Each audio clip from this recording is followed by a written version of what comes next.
Up, dude. What's up? How can you hear me? Am I sound good? Yeah, sounds perfect. All right. I was a little worried about this. I found these in like my closet. No, those are actually the best headphones, dude. That's what I tell people. I'm like, hey, do you have those Apple headphones with the little, because I'm an idiot, and they're like, what are you talking about? I'm like, the ones with the little shit. You can use those if you want. I don't give a shit. Nah, dude. I was trying to avoid having to use like my gaming headset like Oh no, this. dude, I want to get a gaming headset to use. I got this microphone, and it makes the audio sound better for you. It's kind of making it better on the podcast, but I still haven't quite figured out like the intricacies of fucking mastering audio, so I still don't really know what's going on. I've been trying this software called OBS, and it's supposed to rip the audio directly from because normally I would just use the MacBook recorder. Can you hear me good? Well, I can't speak English, all right. Yeah. It's supposed to rip the audio directly. Or at first I was using the MacBook microphone, and it was just getting my voice, and then it was just recording like the feedback from the speakers. And I was like, all right, that's janky as shit. So I got a microphone, and then OBS Studios is supposed to rip it directly from the whatever audio is coming in from whoever's speaking to me. So it's supposed to sound better. The problem is it's so like intensive. Ironically enough, my laptop starts to undergo like nuclear fusion. It gets so fucking hot. So it's always a toss up. Sometimes I'll turn it on and the guest will be like, I can't fucking hear you, man. And I'll be like, fuck. Or vice versa. For me, like, I'm decent with computers, but once you start talking about like audio and shit, that's like I don't know anything about it. I'm just like, can you hear it? But yeah, I'm starting to pick it up more when I like listen to other podcasts. Like shit I never would have noticed before. I'm like, oh, that is like crisp sound. I listened to one, like the first 2 episodes, they were like, oh, this is like horrible. And then they even put like a preface later into them, and they were like, we apologize for the audio. Yeah. It gets better episode 3. Yeah. My first episodes, it literally sounds like a home video like re-recorded onto a Game Boy. It's like, I was just like, I didn't know what to do, so I would get the video and I would just go into settings and be like, turn the audio up 600%, upload it. I'd be like, job well done. And like now it's like I'm getting better, but I imagine in a month I'll be looking back at this podcast and be like, oh my god, I'm such a fucking idiot. So and learn. Yeah, dude, introduce yourself, because I always forget to introduce guests, so people don't know who the fuck I'm talking to. So I'm Kevin Colgan. I'm a nuclear equipment operator. So when we're talking about this, I'll also say that like I'm pretty new to the industry myself. I did, and we'll talk about more about this later, but I did 3 years at a trade school, which is a pretty interesting place. It's like tuition free. There's 6 trades there. Yeah, I was watching. It's like pretty fraternal. Like there's 18 guys per class. It's very small. And it's like kind of like the military. Like you're up at like 6 a.m. Yeah. Shoes are shined, wearing a suit coat, all that. Fuck yeah. So I learned my trade there, and then developed it at 2 internships. One was at a combined cycle plant, which is natural gas. They basically use a jet engine. And then I did another one at a nuclear plant in New Jersey. And those were like 3-month stints each. And then from there, I went to where I'm at now. I'm a nuclear equipment operator. And you do like 18 months of training. And some of that's classroom, about 10 months to a year of classroom. And then you go over and do OJT, on-the-job training. And you get physically, I think I have it here, you get physically handed like a book that you need to get, certain tasks to do, signatures, blah, blah, blah. And then after that, you're a fully qualified operator, which I'm now, and I've been that for about a year now. So like I said, I'm still new, but in that short amount of time, you have to learn a lot to get where I'm at and the people above me are at. So I think I'm the youngest person in my department, which is cool, but also, there's negatives to it, but that's kind of my background. No, you sent me those videos. I watched them. I forget the name of the school, but it was founded in 1888. They've had consecutive classes there since 1890. It sounds cool. That's the vibe I got from it. It sounds a lot like I listened to a book on FDR, not knowing that it was his like family, and the book was about like his ancestry, like barely about his presidency. But he went to some school called, I think it's called like Groton. I don't know where it's. I don't know. Part of me thinks it's in Connecticut. Part of me thinks it was in like the Midwest. But yeah, it talks about it's like, well, granted FDR was from like almost like billionaire royalty, but like the general, it was like, it wasn't like a normal like go act a fool. It was like you get there and it's very much like you said, fraternity. It was supposed to be like they instill you with traits that are going to stay with you your whole life, and it's I get that. I was in a fraternity in college, and like from the outside you kind of look at it like, oh, you're all right, keg stands and like a bunch of guys doing cocaine, and it's like, I mean, there was definitely some like crazy stories, but like really like what I got from that was like pledgeship was so difficult that if it did instill me with one thing, it taught me just to finish what I'm doing. Like I hated it while I was doing it, but I just remember thinking, I was like, I'm gonna get initiated just so I can quit. I was like, and then I got initiated, and the guys I was talking to them yesterday. They're still my best friends 10 years later. But like, it's definitely instilled me. I mean, that's 3 years after that I got into medical school, and I would attribute that entirely to that. It's just kind of break you in. So not that has anything to do with nuclear reactors, but yeah, I get it. Yeah, I had nothing when I went to school. We don't learn anything about nuclear. We learn it's all fossil fuels. We have 2 boilers. They burn oil and natural gas. We have a turbine. So it's like the power plant behind it. That's similar. When you talk about nuclear, all nuclear is a regular power plant with a turbine, with a turbine, pretty much everything else, a generator. But then instead of a boiler or boiler burning fossil fuels or a jet engine like I talked about earlier, it's just a nuclear reactor with fuel bundles in it. So it's still the process is the same as steam generation from heat, and then you put that steam generation into a turbine, that spins a generator. That's all the same. But even then, like my trade, we learned how to do that. So you transfer to nuclear easily because, there's differences in what's going on inside the reactor building versus inside the turbine or inside the gas turbine compartment. But the fundamentals of how to be an operator is what we learned there. It's all very the same. When I first got to my school, I had no idea about any of this, like power generation. Someone said nuclear energy. I was like, where they just like heat it and then it kind of like resonates and then like there's like electricity and electrons and then like magically your iPhone's charged. That was my understanding. That's how it still is to me. I'm like, well, they do the power thing and there's a bunch of guys in hard hats and skiddly doodah 1 2 3 and I'm like, and now my laptop works. So it's that simple. It's it's physics. It's like I have a biology major, dude, and I still look at like protein production and like DNA and RNA. Like I understand like the rest of physiology, and then I'm like, and then it goes into the nucleus and skiddly doodah abracadabra, and now you have blue eyes. And I'm just like, that's it. Stop asking questions. You're happy with like that little bit of knowledge you have. You're like, I don't want to go any further. I don't want to. Don't ruin my worldview. It's perfect. It's like Santa's real. Just leave it alone. That's one thing I was thinking about last night because any interest or a knowledge I have is actually an illusion of knowledge because I just like to listen to books and anything that's interesting to me.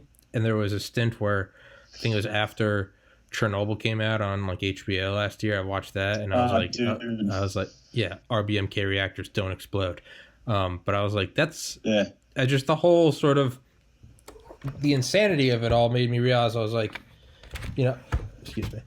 I was like, it was such like a dangerous thing. And what got me thinking wasn't like, how can this not happen again? Like, I didn't care about it. I was just like, what is the payoff? Because there was a reason that it was worth doing and still doing, even if that happened. And I was like, so there's something, it's like Evel Knievel, like breaking his back on a stunt or something. And it's like, but he's still doing it. Why is he still doing it? And you're like, man, I bet it must be an adrenaline rush. I was like, we still do nuclear power. And I'm like, there must be a reason for it. And I started looking into it and I was like, this is black magic. It is. Yeah, dude. It is black magic. I worked there and So I'm, like I said, I'm a nuclear equipment operator. So that means that I'm on the floor. I'm turning valves, I'm running equipment, I'm taking readings on the equipment. And then there's the reactor operator, which is the guys, they're the Homer Simpsons. They're the guy in the room turning switches. They're the ones that are in charge of reactivity. And to make reactivity changes to a nuclear reactor, you have to be licensed by the Nuclear Regulatory Commission, the NRC. So you take testing, similar to what I did, but theirs is actually sanctioned by them, where I just kind of take a mock test similar to what they take. Mm-hmm. So I'm a non-licensed operator. They're licensed operators. They understand how nuclear reactivity works a lot more than I do. Mm-hmm. My job is just to operate the plant. Now, obviously, I have to have a pretty decent understanding of it to work there. Yeah. But like, as far as like understanding exactly what's going on, and hey, if they insert this control rod or withdraw it, what will happen down to the very last system that they're touching.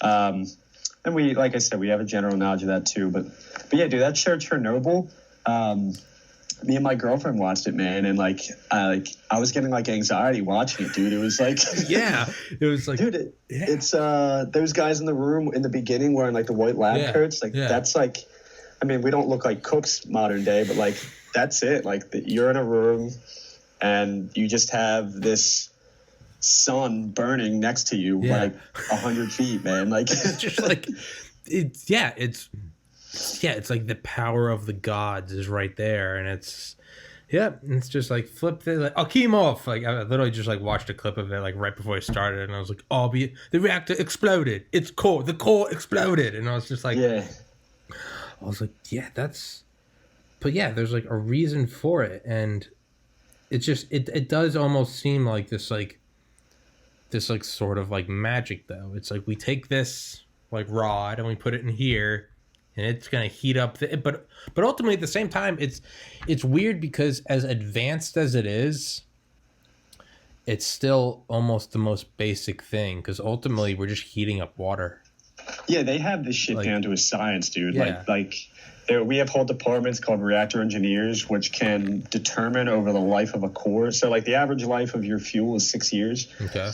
And then you cycle that in basically thirds. So you have like your fuel in, and then the first third, you don't all put it in at once. The first third will leave, and then you put new fuel in there. And then that second third will leave, and then you put new fuel in there. Yeah. And so on and so forth. And you do that every 2 years, and you just keep recycling a third of the core. So exactly like the Senate. And they have this sort of into a science, the reactor engineers, where it's like, all right, where if we move this rod here after on the second move to here, we're going to generate more power. Like they know exactly what they're doing down to the megawatt, down to everything. Like it's very controlled. Yeah. And it's to talk about Chernobyl, because I'm sure people that watch this are going to want to hear about like the accidents and the blowing shit up shit. Yeah, no one cares when it goes swimmingly. No it's like, cares. Okay, cool, whatever. My light bulb come on. Tell me about the mutants. No one thinks about it. Yeah. The three major accidents in nuclear are 3 Mile Island, which I think most people in America know about that one. Yeah. Fukushima and Chernobyl. And the whole thing about the nuclear industry is that we're a learning industry. We must learn from our mistakes in order to operate safely, because that's what we do, is we're protecting the public. And everything that has ever happened in the nuclear industry, from 3 Mile Island for people not validating a valve's position, to Fukushima for not having a reliable emergency backup power, and for Chernobyl for bypassing safety systems and proceeding in the unknown, which is something we don't do. If we cannot answer what will happen before we do it, we don't do it. It's a very slow, methodical approach to operation. And it's kind of odd because we're also a publicly traded company. We want to make money. So, having that fight between profit, safety and then profit, it's funny how it plays out in the real world, but we do safety is prioritized. Yeah. We do not proceed in the face of uncertainty. It's so all those things, like Chernobyl, they did a pretty good job. Like they bypassed turbine trip systems, tried to make their turbine coast down on just the steam that was currently in the reactor. And then they isolated their turbine. After they tried to do this, basically they no longer have a place to put all that pent up energy.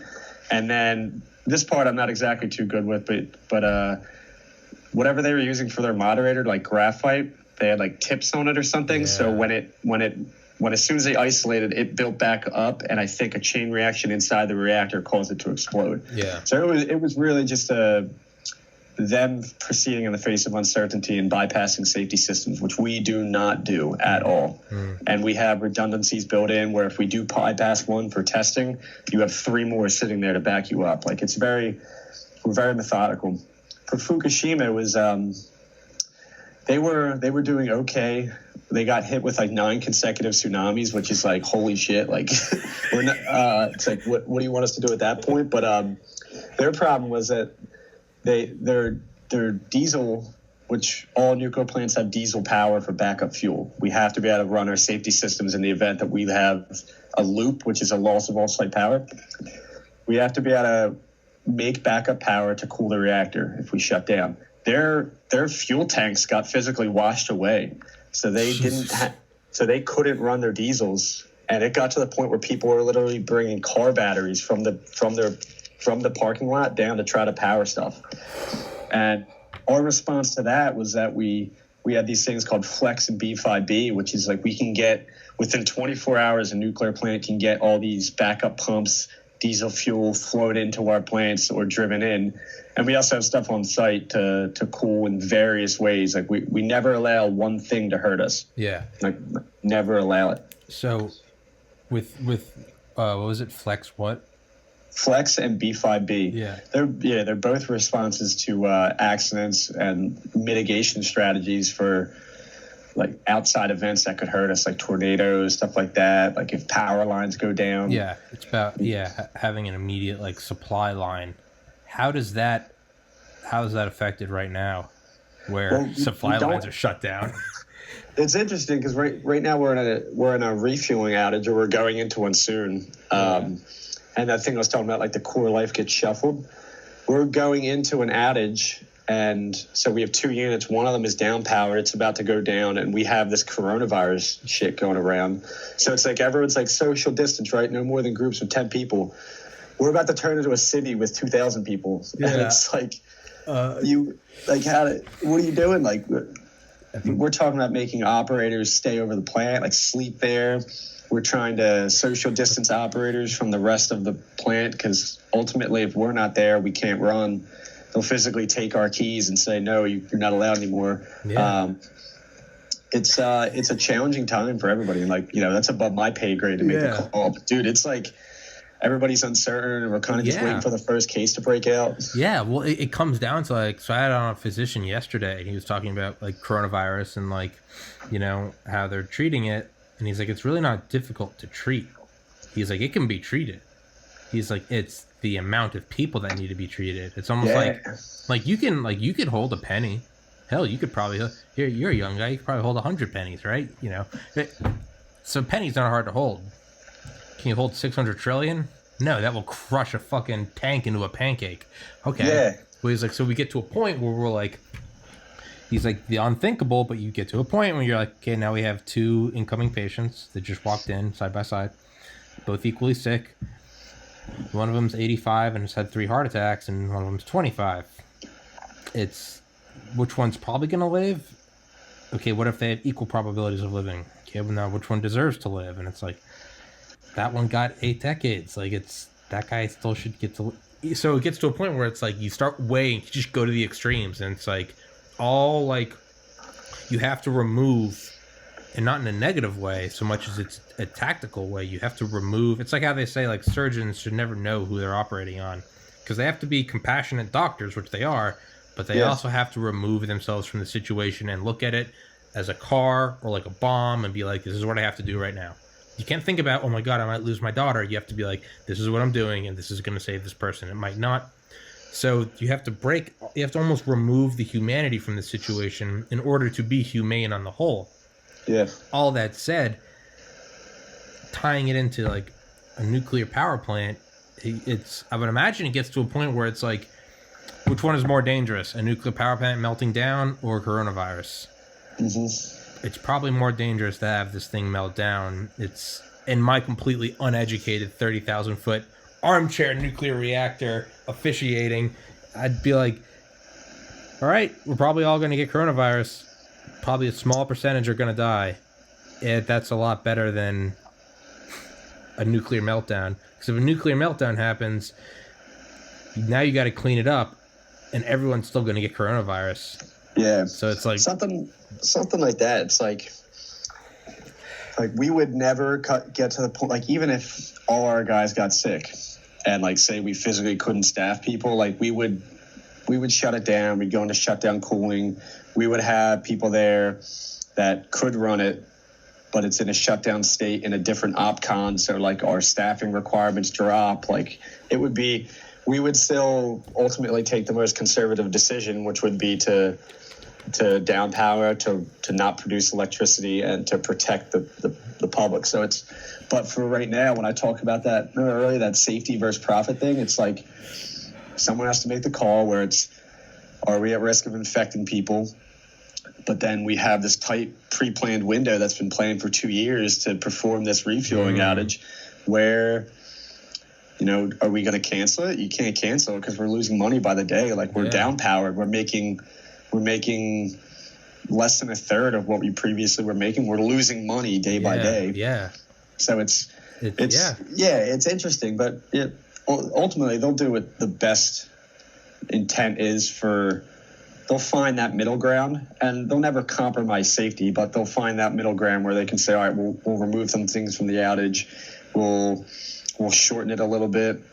We'll put in social distancing plans. We'll start sanitizing areas like doors, and they have done that. You've seen like an uptick in things like that, but it's still like nobody knows how far this thing is going to push people. Yeah. At all. Yeah, but I feel like even aside from just that's like a critical piece of infrastructure, regardless of nuclear power or whether you're, running a windmill. It's like that's still critical just in general. Like, gyms are shutting down. Like, okay, oh no, I can't go to the gym. All right, but I can still walk around my neighborhood. I can still do push-ups, like, right, whatever. It's not exactly critical. But power generation, regardless of nuclear or not, it's just like power generation is critical. Like, everyone's at home. It's like, at the very least, like, let's keep the lights and the air conditioner and the TV on. Like, let's not. How are we going to be able to do the podcast if we're not? Exactly. That's what I'm talking about, man. Yeah, bring this to your managers. Be like, hey, hey, nuclear react, whatever. There's a podcast out there that we can't let die. That's going on, man. Fuck coronavirus. Have you heard about this thing? This is bigger. Yeah. No, I like your thinking. But I feel like that may be because I'm sure. So let's think about like an oil refinery or just whatever, a natural gas power plant, coal-fired power plant. Regardless of profit and regardless of corona infection, there's still, you got to weigh just like, is the government going to say, keep that up and running? Keep that up and running. They would. Think about it. Like, all right, so like power generation. So this is kind of on like a really big scale, but like when you think about it, we generate power, everyone's lights are still on, everyone's still happy. Hospitals are still getting electricity. Say we turn off. Everybody turns off, whatever. All right, now the hospitals have to use backup power. So that requires a fossil fuel, right? So now a refinery turns off. How are they getting that backup fuel? Now, if a hospital doesn't have primary power and they don't have their secondary power, now who are they treating? Their ventilators stop working. It's like, I don't want to say we're more essential, but like we have like the background. You're absolutely more essential. We're giving like, no, sure. But like, right now, like honestly, the nurses and those people there the people working in our medical fields are putting themselves on like the front lines. Like we're just back there to make sure the status quo is still maintained and all that. It's just, if something was to break out, like there would be like a Department of Energy response of like, you guys need to keep going on it's a vital part of the infrastructure. Think about the panic, man. If people didn't have their lights and power, think about the panic. I would lose it. Yeah, it'd be wild, dude. It'd be absolutely wild. Yeah, I'm staying sane because I can sleep with the air conditioner on, and I do my podcast, and then after the podcast, I play video games. I mute video games, and I listen to audiobooks while I play. If I can't play Grand Theft Auto and listen to, a book about like Nazi scientists, dog, now I'm gonna fucking lose it. So. But you were saying, you guys are they're on the front line. But no, I would say you guys are interchangeably important, and not being like, not exaggerating. I mean, think about like the troops on the literal front line in World War II. But think about like the war effort at home, like women coming in and like you're now producing B-29s, you're now producing artillery shells. It's sure. It's little. Think about all the little propaganda, like you keep producing, we'll keep them firing thing, like. Because they can't, it doesn't matter how brave they are. It doesn't matter how much guts and how, grab their balls and it's D-Day. If there's no ammunition in their guns, that doesn't fucking matter. If there's no fuel in the troop transports dropping them on the beaches, you can have all the gusto in the world. It doesn't matter, right? Mm-hmm. So yes, they're on the front line treating everyone. None of that matters if they can't see what they're doing. None of that matters if they can't, go into the computers or monitor the systems, or the anesthesiologists can't have their pumps running. None of that matters. So I would say it's equally important. So screw your humility. You're wrong. You're equally important. I'll tell you what, my commute's like 30 minutes shorter. That's pretty cool. Shout out. Yeah. It's different. It's a different time. We're seeing people see us as essential, or our plant views operators as essential now. They're putting responses in to protect us specifically. I think people do see us as essential, but not sure if it broke out at work, it'd be a very, very interesting time and challenging to see how many different agencies would respond along with just us, like the contingencies that they would take. And my work is pretty prepared. Like, we've had procedures for emergency preparedness due to pandemics and stuff, and it's wild to think about. I think during one of the outbreaks, like H1N1 or a couple years ago, they actually sent everybody not panic kits, but along those lines with masks and what else they sent? They sent a case of water, masks, I think hand sanitizer and disinfecting kits. So it's they're a pretty prepared organization for a breakout like this. It just happens to coincide with the worst possible timing of when we had the max people on site. Yeah, man, it's almost like Transformers. It's not to compare the sincerity of coronavirus to Optimus Prime, but it's fate rarely calls on us at a time of our choosing. No pandemic's going to be I'm going to come fuck the whole world. Oh, wait, you guys are switching out fuel rods? Yeah, we'll stop. Hold. Right, they're switched out. Now I'm going to come shut down. Nah, dude, it doesn't care, man. It doesn't care. But I would say that y'all are even more important than just other energy production, because let's say shit does hit the fan, right? You're eventually, so let's just take it to, because that's all I can ever do is take things to the extreme. Oh yeah, it's fun to run this. Yeah. If we run this simulation as far as possible, because on a long enough timeline, even the smallest percentages of growth or degradation matter. Fossil fuels would be, again, on a long enough timeline. Maybe it's a month, maybe it's a century. I don't know, but just on a long enough timeline, that requires more people. That requires international agreements. That requires shipping. That requires all these massive oil tankers that requires just make sure we don't run out of the stuff from coming out of the ground. There are a lot more versus if you're a Mars rover, or if you're the Voyager spacecraft, do we send those up there with diesel generators? No, we send them up there with nuclear cores, because that lasts the longest with the smallest amount. If shit continues to hit the fan, if it becomes a perpetual just jet of shit hitting the perpetual fan, you're going to want the thing that lasts the longest and is the most efficient. And that's nuclear power. Unless the government wants to open up Area 51 and give us some of that sweet alien tech, right? That's my 2 cents. Is I think nuclear power is the most important, because that's, again, speaking out of turn, because I'm clearly not educated in this, but what do you think? Yeah, if it got really bad, we'll just keep running with this. Say everybody got infected, everybody, 100%. And infrastructure broke down. All right, so say maybe pipelines could keep pushing natural gas through for a little bit, but even then, they have pumping stations. They have booster pumping stations throughout. They have people that are doing switches, saying, all right, you go here now, you go there now.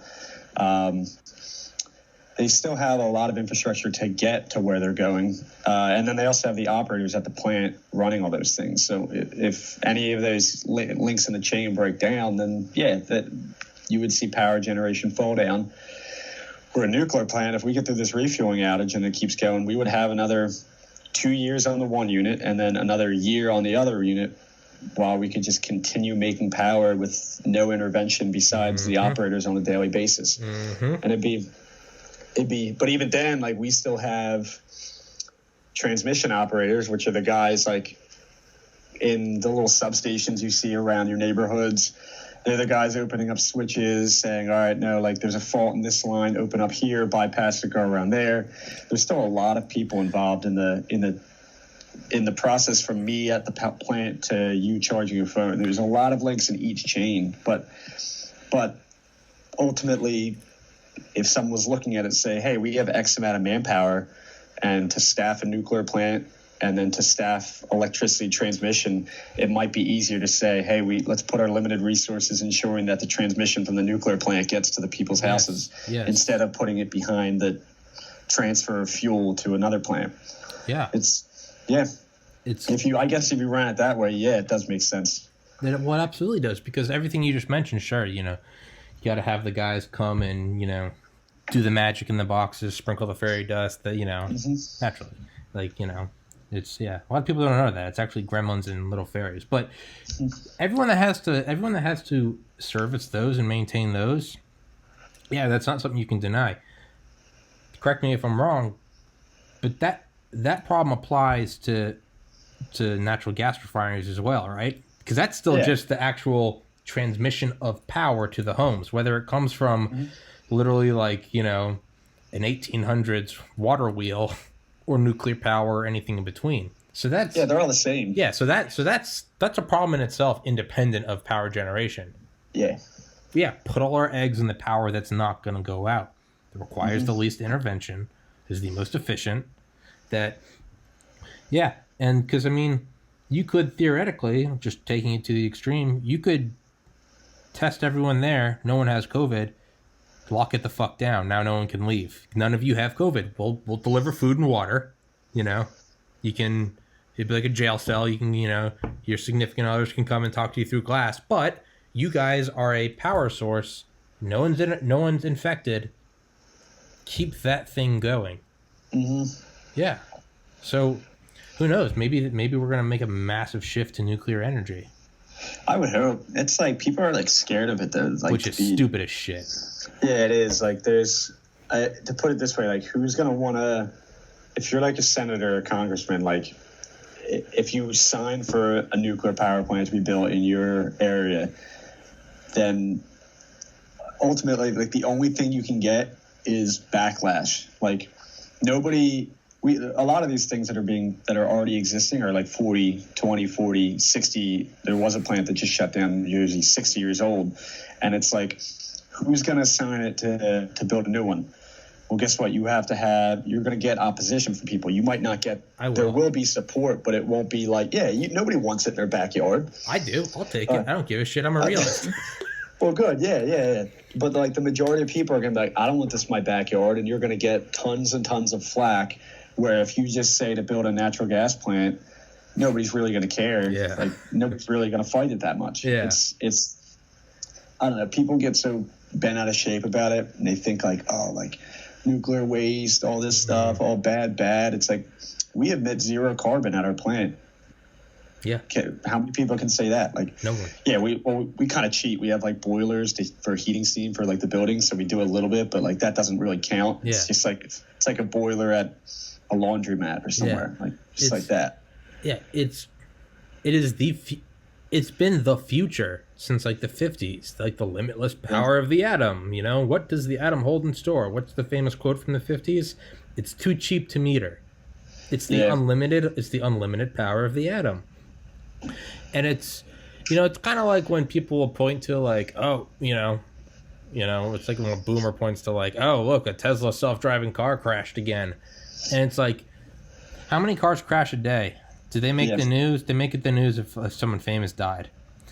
If it makes the news that a Tesla car crashed, it's because it happens so infrequently that it makes the news. Why do you hear about plane crashes? Because it happens so infrequently when it happens. Why does everyone know about the nuclear disasters? Chernobyl, 3 Mile Island, Fukushima? Because it happens so infrequently. Yeah, and all three of those are contributed to like safety guidelines are written in blood. Prevented. Yeah, safety guidelines are written in blood. Things that absolutely could have been prevented, and then now we're at a place where it couldn't happen again. And you look at China, man, like they are dumping so much money into nuclear power. It's like ridiculous. They are ramping it the fuck up.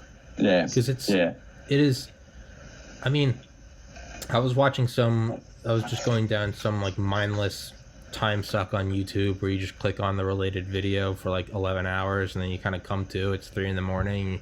You know, like, what am I doing? Yeah. That being said, I was watching this sick video of this like this Russian icebreaker up in the Arctic, and it was going to like rescue some Russian ship or whatever. And it's just this like, it is just the epitome of just like of power, right? It's this thing of, it's like negative 40 degrees Fahrenheit. Like there's like the huge icicles hanging off, and this thing's just, and just, not only that, it's cracking through like Arctic ice, and it's just like, this is the epitome of just like facing the elements and doing it in stride, right? But there was some comment that's like, and isn't that crazy how that whole thing, because this was a nuclear powered icebreaker, it's the biggest in the world, so isn't that crazy how that whole thing's powered by just a couple pellets of uranium? And then it was just like this comment made by Nuclear Power Gang, and it's like, but it's true.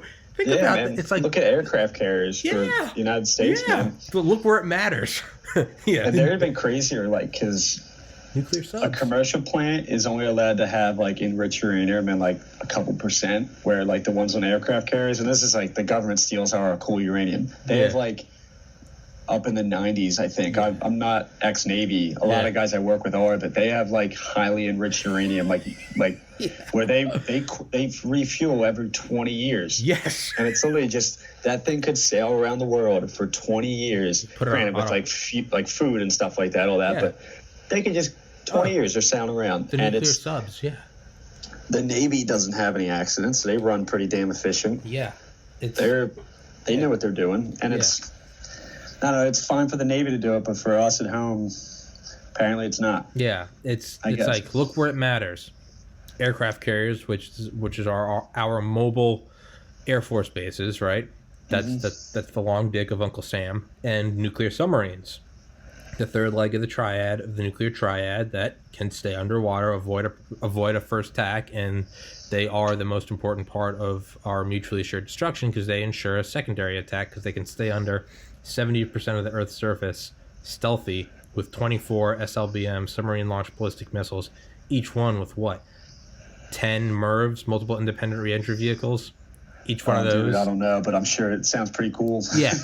Point is, that American flag makes you sound more convincing. But the point is what I'm saying is, the most important blades in our arsenal of weapons are the ones that these cannot die. These cannot die. Trust them. American projection and second nuclear strike. So what do we do? Run them on nuclear. Makes sense. Isn't that something? Yeah. Yeah, but I don't know, man. The United States is huge, and power generation gets kind of tricky when you talk about transmission over long distances. But like, put these in the middle of nowhere, away from cities, away from public fear, and just build them, man. Yeah. One argument against it though is that I watched a cool video on it too, and I'll send it to you after this so you can maybe put a link in it and people can watch it. Is that it talks about like the cost of a nuclear plant building one versus the cost of a gas plant, and it really talks about the initial investment of these companies, and it's like, all right, so you're company X and you want to build a power generating station. All right, so realistically, it's going to cost you let's just call it, and this guy breaks it down into units. He'll do a much better job, but it costs you like 10 times the amount, the initial investment, than it would for a fossil fuel plant. So you're already down, and the build time is longer too. So you're already down that initial investment plus a longer build time compared to a fossil fuel plant, which they can throw these things up in like 2 years, dude. They're fucking good at it. Yeah, Yeah, so it's already, so you build it 2 years, you're down 2 years of investment plus 1/10 of a nuclear plant. And then, but you are paying for a shit ton of fuel every day, every year. So without going through it like this guy does, all right, so 6 years goes by, you've been operating for 4, underwater for 2, nuclear plant just started operating, they're underwater for 6 years. It takes, I think they said, like 25 years before nuclear starts taking over the cost per fuel and building for nuclear to become like profitable. But once it does, it's like insanely more profitable because they beat that. Their fuel cost is so cheap compared to fuel every day. And then even then you're looking at like zero carbon over its life. That where the fossil fuel plant put out a shit ton over its 25-year life. And it's like, so if we can get there's so much to talk about with this, with like solar, with like carbon credits and all that. But like, if we can get like actual legislation behind nuclear and say like, hey, this is, we need to offset these costs to encourage people to build more. That's what we need to do. It's pretty interesting to talk about like the responsibility of the government to intervene to make this more attractive to people in the private sector. Yeah.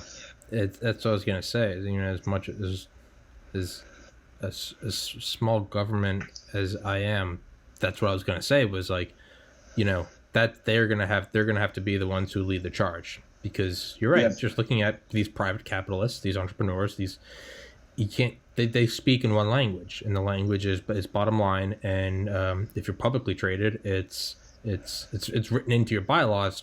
You have to do the most. You have to do the most in your power to increase shareholders' profits. It's almost like the space race, where it's like how it started with. I had a guy on from NASA last week, and he said in equivalent dollars, it would be, I think, $100 billion to do what's it called, Apollo today. But now look, that pioneering science is now being paid off with SpaceX, with Blue Origin, with all this other shit. You'd almost need to have the government step in and be like, we will cover the cost, and and you can pay it back once it starts making money. Oh yeah, look at solar. They did it with solar. Like California did huge solar subsidies. New Jersey does a lot. All these people that like initially offset your cost to where like the cost of building when the technology is low is going to be expensive, but then they offset that. So now it's to the point where they're making like solar is almost cheaper to produce than a fossil fuel. It's getting to that point because there was that initial intervention to make it attractive to private investors. Yeah. And it's hard. Like there's a lot of legislation between different states trying to give like a carbon free credit, but then is nuclear part of that? And of course, and then like the whole renewable, is nuclear renewable? And then you're talking about like recycling spent fuel, and there's just a lot to drop on one person's plate and say, decide this. It's but ultimately it would be good to find someone that just kind of cut it black and white and said nuclear is whatever you want to call it, carbon free and renewable, and make that more attractive to people again. I mean, coronavirus might be the scare that, because I mean, we have massive oil reserves here. Let's pretend we didn't. We just cut the valve off a couple days ago. It'd just be, how long does your diesel tank last? All right, when that's up, nothing. No, no. Oh, nuclear. If we had nuclear, that would work. It's hopefully that's. I'm just not on board with the whole like nuclear power is the end of the world. I'm like, no, everything else we're doing is the end of the world. Furthermore, you know what? I reached out to Shell and because they have a huge ship called the FLNG. It is the biggest fucking ship I've ever seen in my life. It's literally like an oil refinery at sea. I asked them to do my podcast, and they just said no. It wasn't even like thank you for the invitation. They said no. You came on, so that's nuclear power 1. That's Shell 0. That's all I'm concerned about. So when I'm president, I'll remember that. Yeah, please do. Yeah. Just getting on about the guy I had on, Dale Comstock, the Delta Force bro, who said he did private nuclear security. I haven't talked to him about that yet. I need to. He's coming on tomorrow. I'll actually fucking make a note of that. Talk to him about that. But yeah, I said that, and you smiled, and you're like, yeah, our security. Yeah, dude, it's fun, dude. Like, well, it's kind of like not fun, but it's just like interesting to be around, dude. Yeah. Like, you'll walk. First of all, the planet has to have security, armed security, like AR-15 in your hand security at all times. Fuck yeah. And like I think they're the biggest department on site. Like they must have like the most staffing, and it's literally like we're a military base, man. Like they have gates that they can control. There's people to control them that they can shut, and there's airlocks, and they can all be locked. And like to get into the control room, you have to.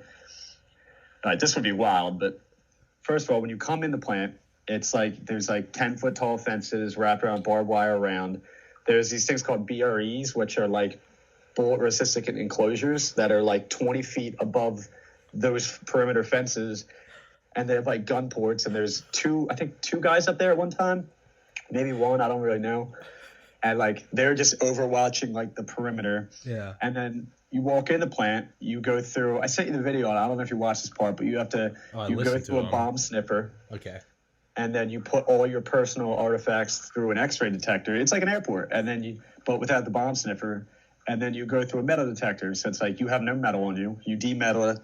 The X-ray looked at it. You don't have any funky wires or anything like there. So you already came in. You already got searched. And they have the right to pull you aside and do even a more personal search on you. Yeah.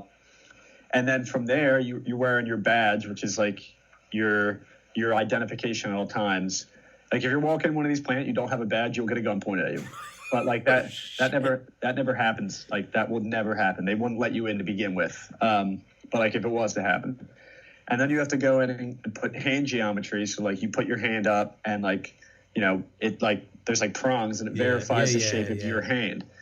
And then you're allowed through a turnstile, which is locked unless you unlock it with the hand geometry. So then you're in the perimeter of the plant. Then you have to get to get into like the plant proper, you have to. This is actually the easier part, but then you have to like put like an RCA dosimeter, which is like what tracks our dose we're receiving on a turnstile. Then you're in the plant proper. And then to get into like the reactor building, you have to scan your badge on I don't even know if I'm allowed to talk about this stuff. I think you have to scan your badge if you can't onto talk about like it, a card reader. And then you go into an airlock, and then you open it up, and then you're in the reactor building. And then there's nuclear guards kind of patrolling them every now and then. Like they take their rounds. And that's the same deal with the control room. You have to get through like it would be really hard, man. It would be really hard. Is there is there like places you can't go? Is there like further in that like even you don't know? No, like ops is like unrestricted. Like we're allowed to go anywhere. Pretty much if you're a badge nuclear employee, you're allowed to go anywhere, really. There are certain areas that like just like anyone couldn't go. Like you do have to get like a level up clearance to get access to like the control room and stuff, and not just like on site. Mm-hmm. But for ops, like we run the plant, we have to be everywhere. We're allowed to go anywhere. There are places that security has to escort us, where it's let me think of one example. Like if we're going like between the fences to check something, like they might have to escort us because they have like radar that's like checking those areas if there's movement. So it's like we're They escort us. They're like, all right, we have 2 people in, blah, blah, blah, close the fence. We're in it with them. So, like, they know their radar pings are like, us. Yeah. But yeah, beyond that, beyond like what we get escorted into, there's really nowhere we can't go. We have to be everywhere. But yeah, man, security is a weird job. They have to be there 24/7 like us. They work shift work like us. It's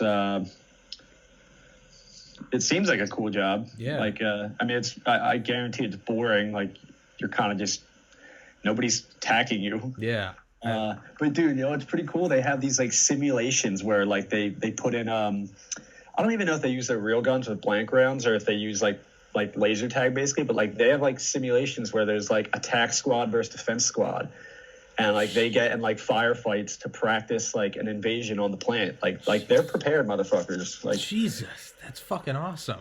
Dude, you'll be walking in, they'll put like little signs up, like a wet floor sign, but it'll be like attacks. It'll be like attack squad training, like call security if you have any questions. Like you got to though. I mean, because if you're wave to the NSA, if you're trying to do like a terrorist attack, right?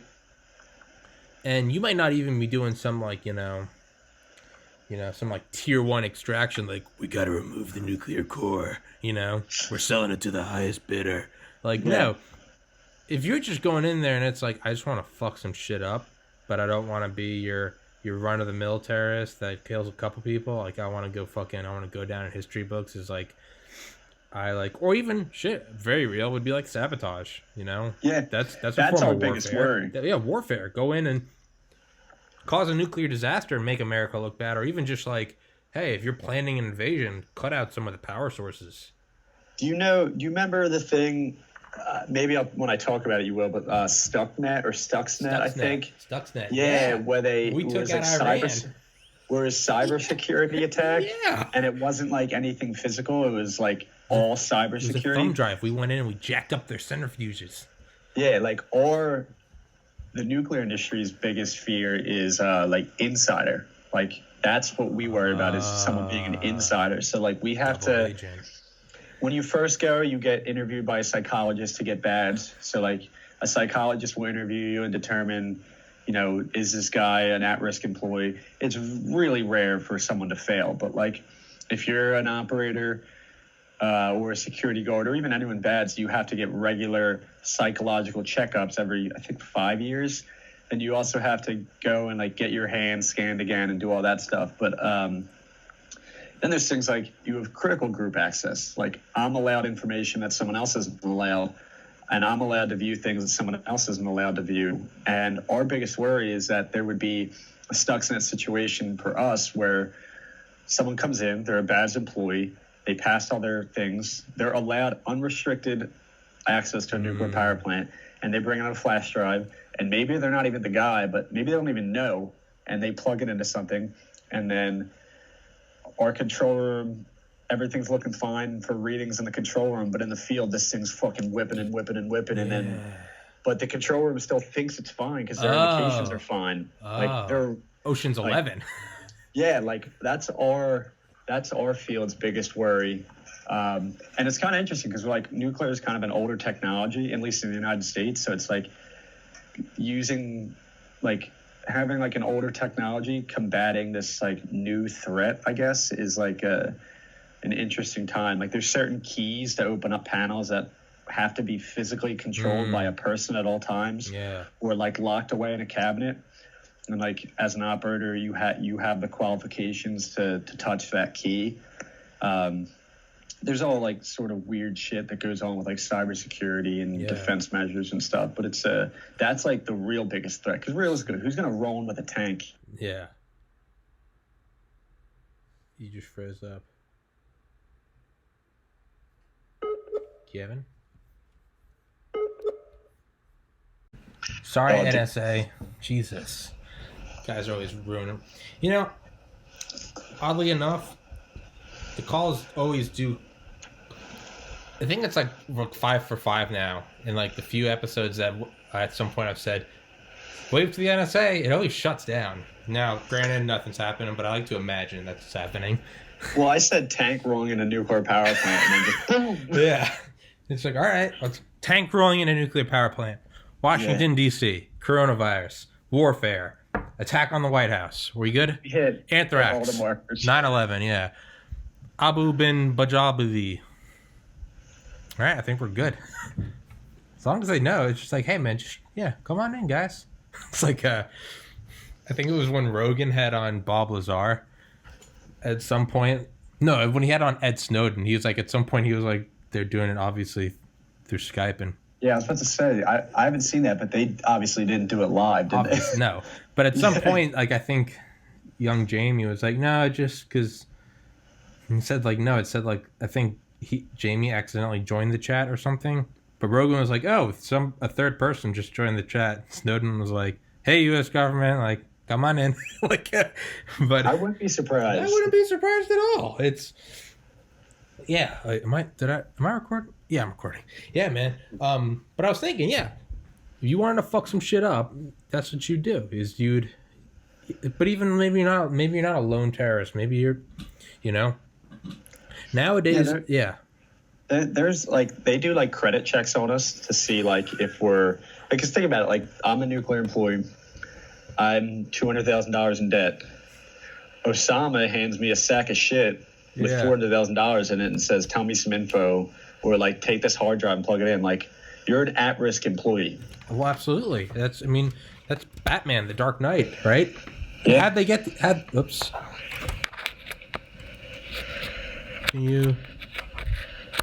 Whoops. Can you hear me? Yeah, still good. Okay. Yeah, I accidentally unplugged my microphone because I'm an idiot. Yeah, okay. Yeah, I mean, Batman, Dark Knight, when he's like, I'm sorry, like, my mother's medical bills, like, they got to me. It's like the Mafia or the Joker. Yeah, you are an at-risk employee. It's real, man. Yeah. It's real. Man, God, I hope Bob Lazar's story is real. I want it to be real. But I didn't hear that episode. What were they talking about? Oh, just, aliens, UFOs. I don't give a fuck. Aliens, UFOs.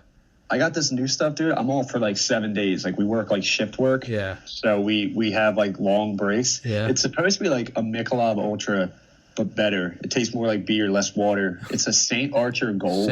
Shout out St. Archer Gold. Yeah, not a sponsor. Fuck that. I'll take a sponsor. I don't give a fuck. Yeah, I always say that I'm like not sponsored, but like it's not because I'm above it. It's because I'm just not sponsored. Like anyone wants to come in. Hey, yeah. Speaking of at risk, hey, I'm an at risk podcaster.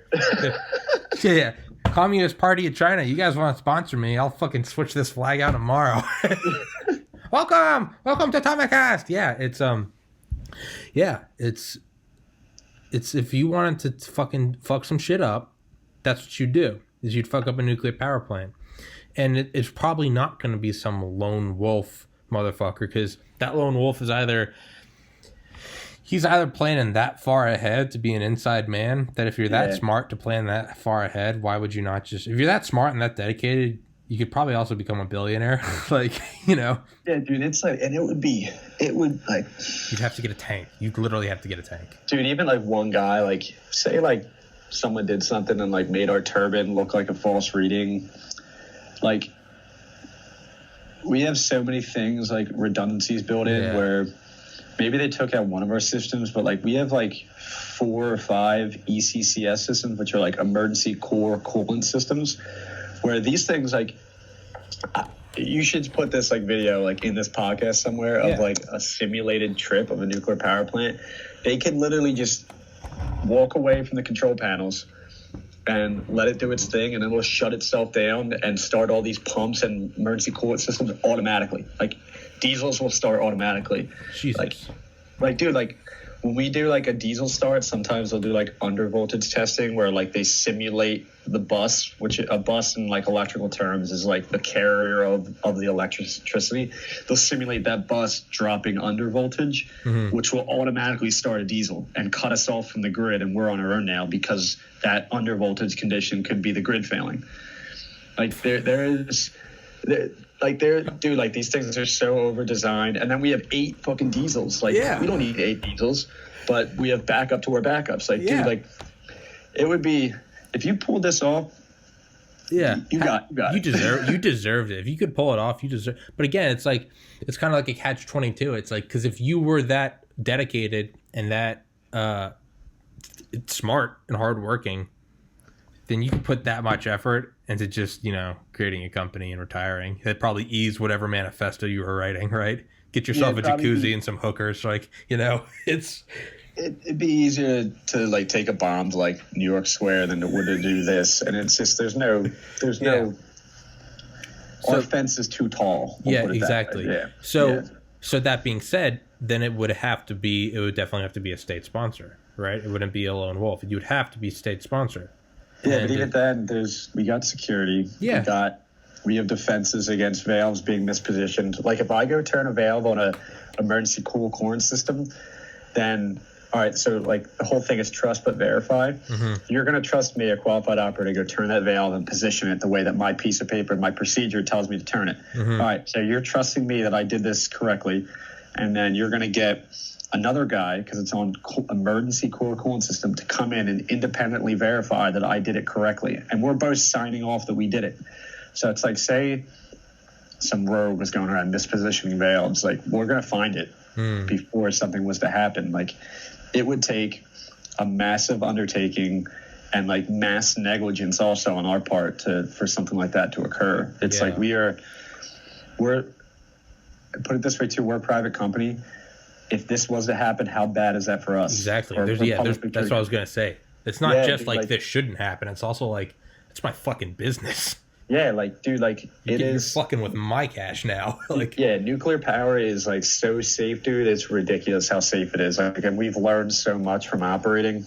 It's a good place. It's a good place. I'm gonna have you be a regular guest, and just so we can start a 10-year campaign of pro nuclear power. I'm being dead serious. I fucking hate the because anyone that doesn't want nuclear power, this isn't an opinion. This isn't a Democrat Republican thing. This is just you're not educated, because if you knew the facts, you would go, oh, okay. Yeah, okay.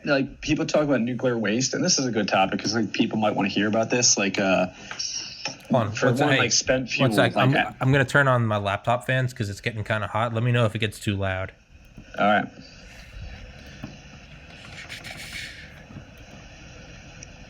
How's that?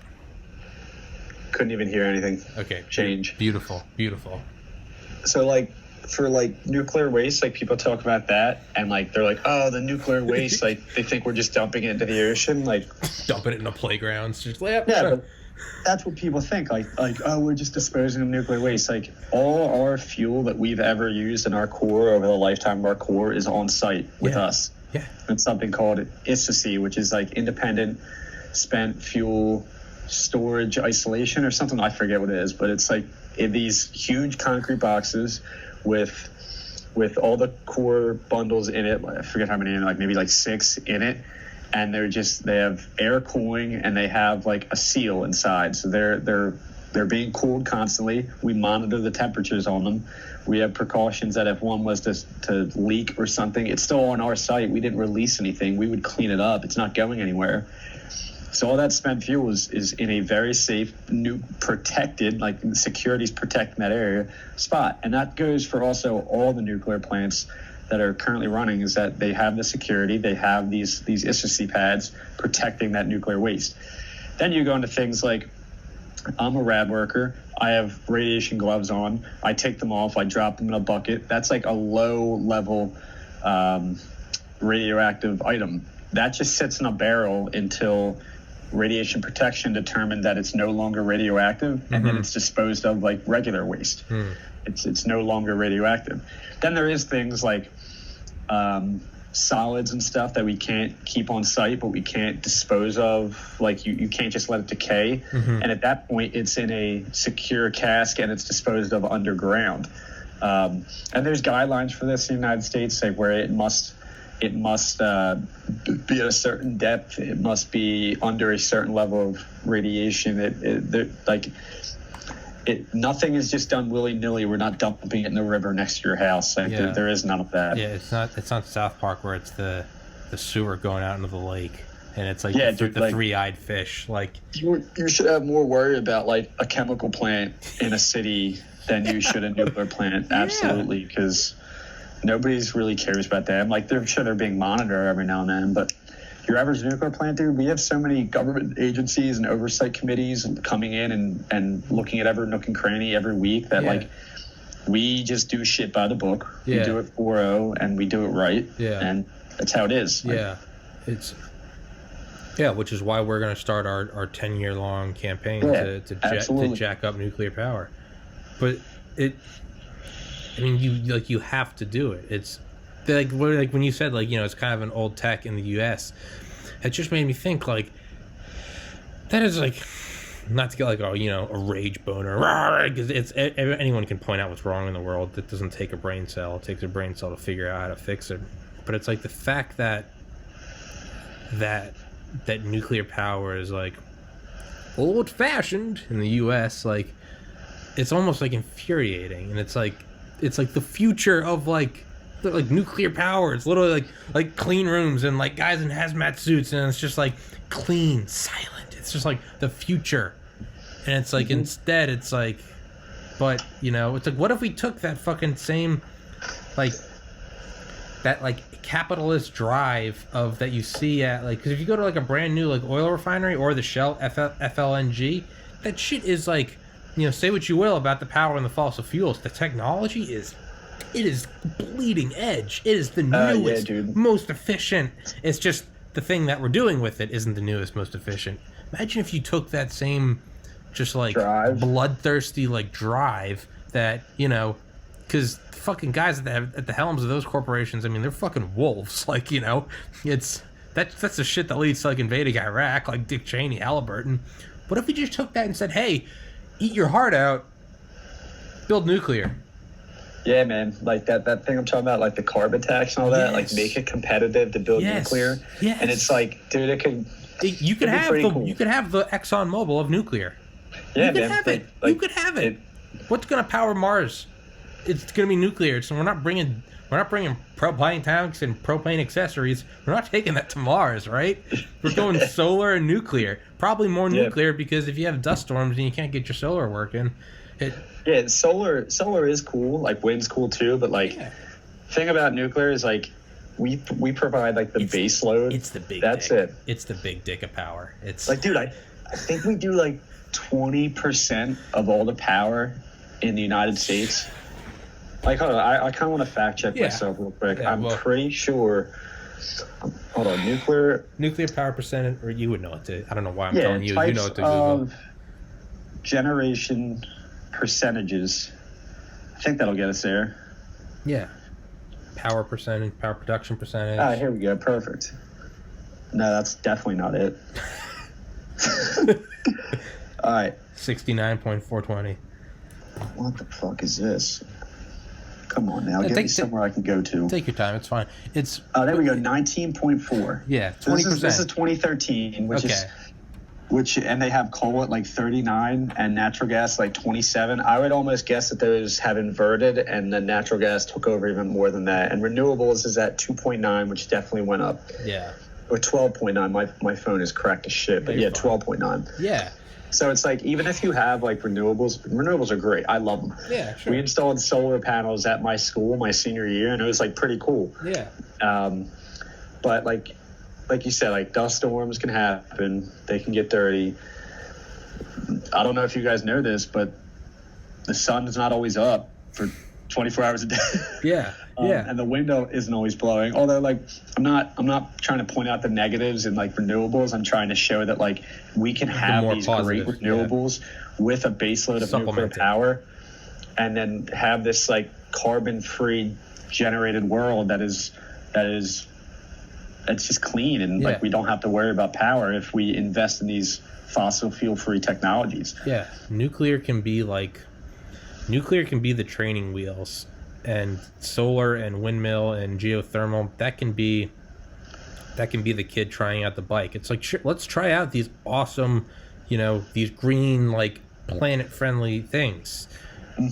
But if and when shit fails, Hurricane Katrina, 9/11, fucking coronavirus, make sure there's something that it's not like, well, if these go down, we're fucked. Make sure there is, the big heavy lifter, put the team on my back, like, you know, make sure, and like that's what nuclear can be. But it's, I know I keep bringing it up, but it's like, look where it matters, like the most. You know, it's almost like when the government shuts down, what doesn't shut down? The military, right? For the most part, it's like, so you can see like, okay, where's the true power lie, right? So it's, again, we have what, 11 or 13 aircraft carriers. Something like that. Yeah, nuclear powered. Why? Because we have, it doesn't matter what's going on at home. We have these fuckers going around because these are American projection. Okay. Nuclear submarines. Okay. When we shoot something in 1972 that's going to leave the solar system, and we want it to be, you know, we fired off during the Nixon administration, and it's still contacting us. Is that right? Nixon 72? It's whatever. We don't, oh, whatever. Fuck it. I don't know. In fact, it wasn't JFK. So, but if we send it off then, when Vietnam was still on the evening news, and it's still, albeit it's almost dead, but it's still beeping back to us, and it's farther, it's beyond Pluto.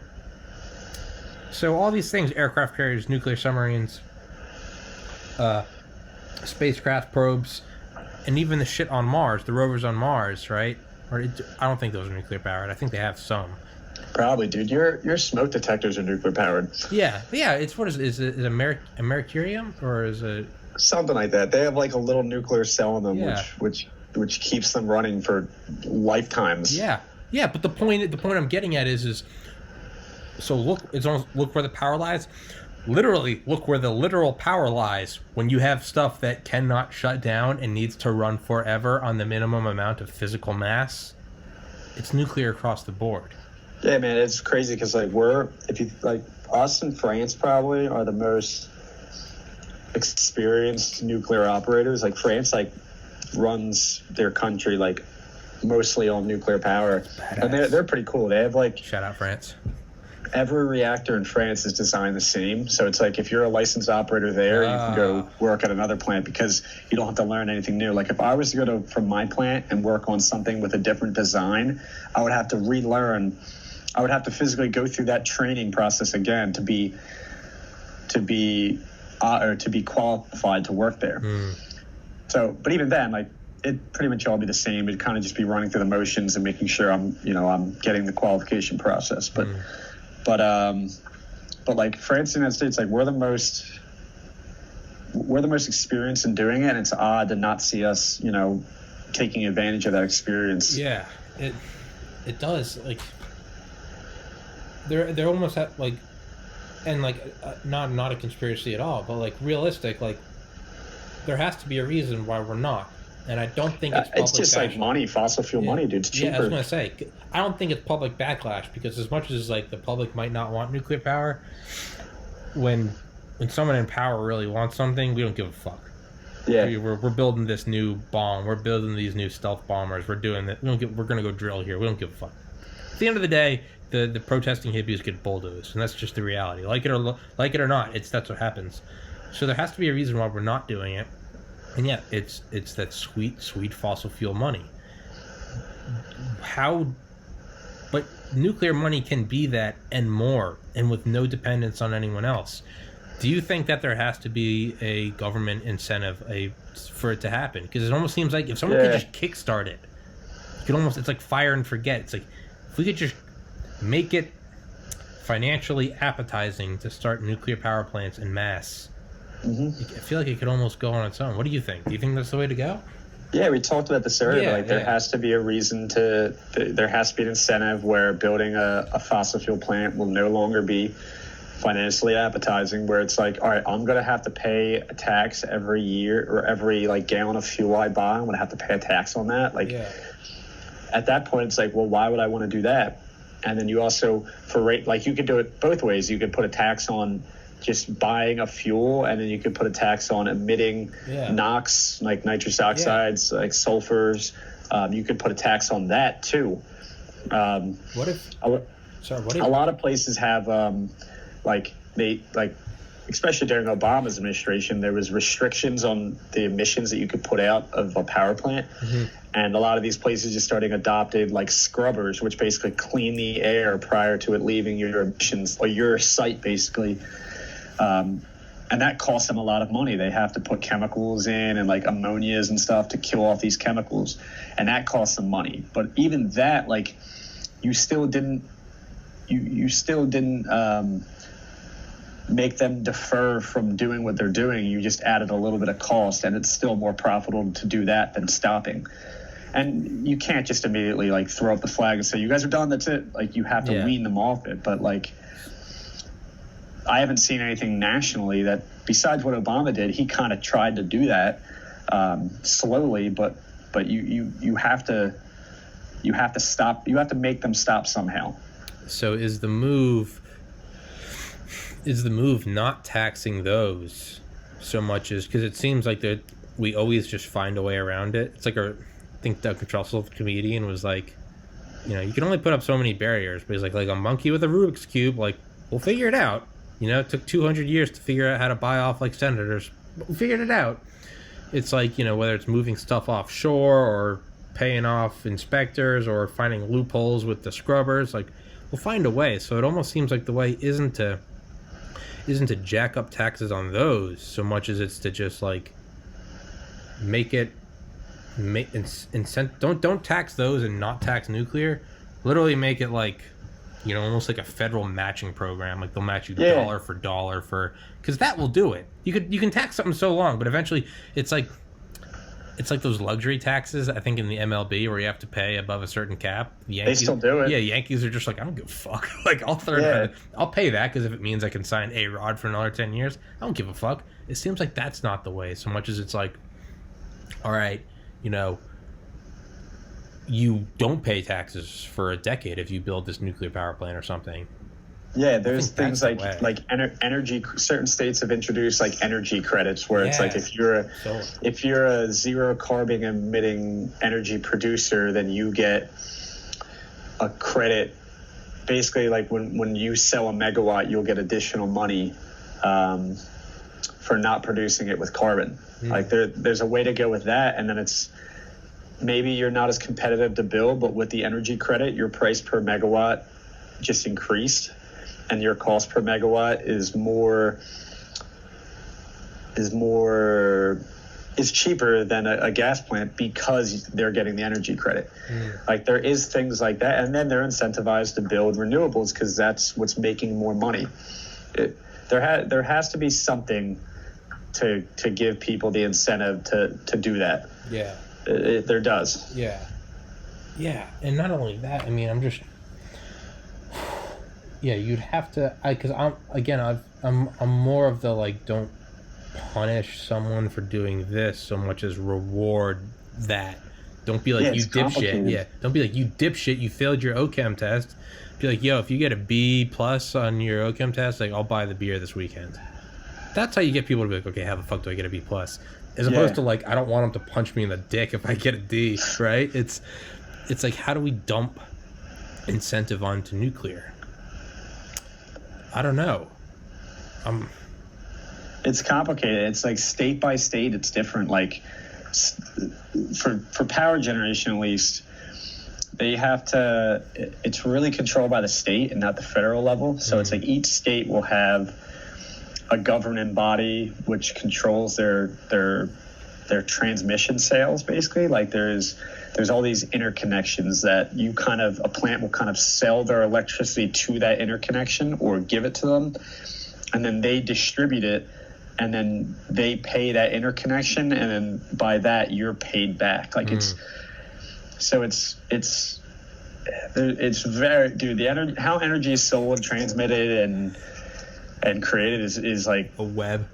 Yeah, dude, it's wild, man. And then these interconnections go from like state to state. So like, you might have like 3 different laws in this state, but then different laws in this state, and then but you're still connected. So even if they don't affect you, they affect you because the electricity is shared in that interconnection. It's wild. It's really wild. You should try to find someone that could come on here that works in like the transmission field. Yeah, because if you could master transmission, I feel like that could, again, from my completely uneducated, like, armchair, politician, like, let me tell you how to run society. But let's just go with that for a second. If you could Because what's the problem with transmission? Is it loss of power over distance? Yeah, but they kind of found their way around that. Like copper isn't as good as transmitting over a longer distance as like aluminum. So a lot of the power lines are aluminum. And then there's like voltage losses for distance. So but also it's weird.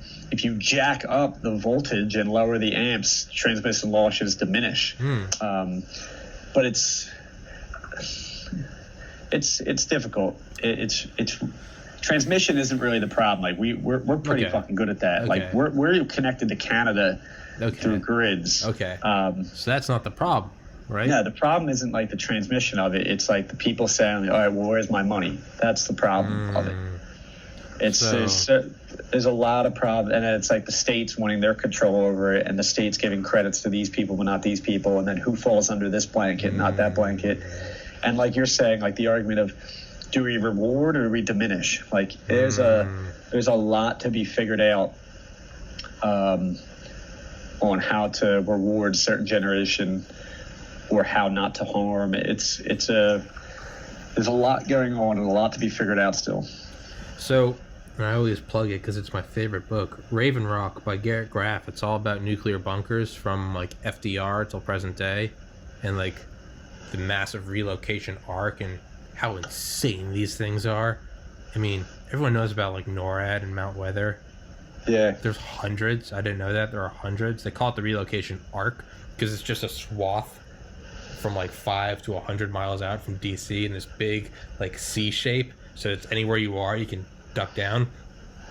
But they're going into like, and they're not just like staying on the drawing board. Like we actually built these things, these massive complexes deep in mountains and way underground. One of the plans was for something called DUCC, like suck, S-U-C-C. It was called DUCC, D-U-C-C, the Deep Underground Command Center, and it was going to be 3,600 feet directly below the Pentagon. 3,600 feet. And from, mind you, the original World Trade Centers were 1,350 feet. So stack both of those on top of each other, throw the Empire State Building on top, that far underground. And we wanted to build something that had equal square footage of the Pentagon, but just 3,600 feet below ground. And there would be an express elevator, and this thing could take direct hits of up to 300 megatons.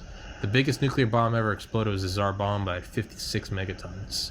The one dropped on Hiroshima was 3,000th the power of the Tsar bomba. These things were rated, the DUCC was rated to take something 6 times stronger than the Tsar bomba. Point being, this was proposed under the Kennedy administration and was scrapped under LBJ.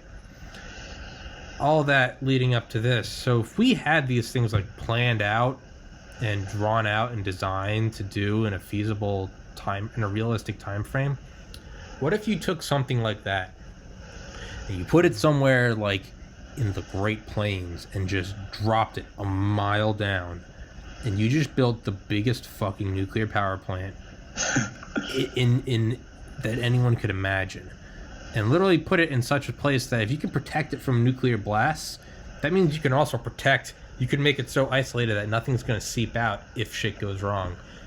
What if you just made like a fucking like 100, like a terawatt sized nuclear power plant in the middle of the U.S. and just transmitted shit out? That's kind of like the Manhattan Project of energy independence.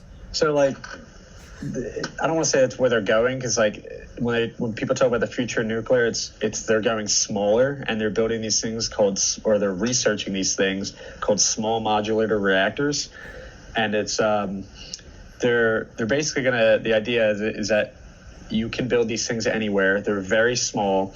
They produce a small amount of power, and they're passive. So it's like if everyone just walked away from it, they would shut themselves down and run themselves in a shutdown state. And they're also supposed to have like fail safes where like I'm not too researched on it, but to the point of where if everything did shut down, it would shut itself down passively. But what they're going to is, instead of having these massively staffed, massively protected plants, they're going to build these small things everywhere that are protected, but just very small enough for that area's needs.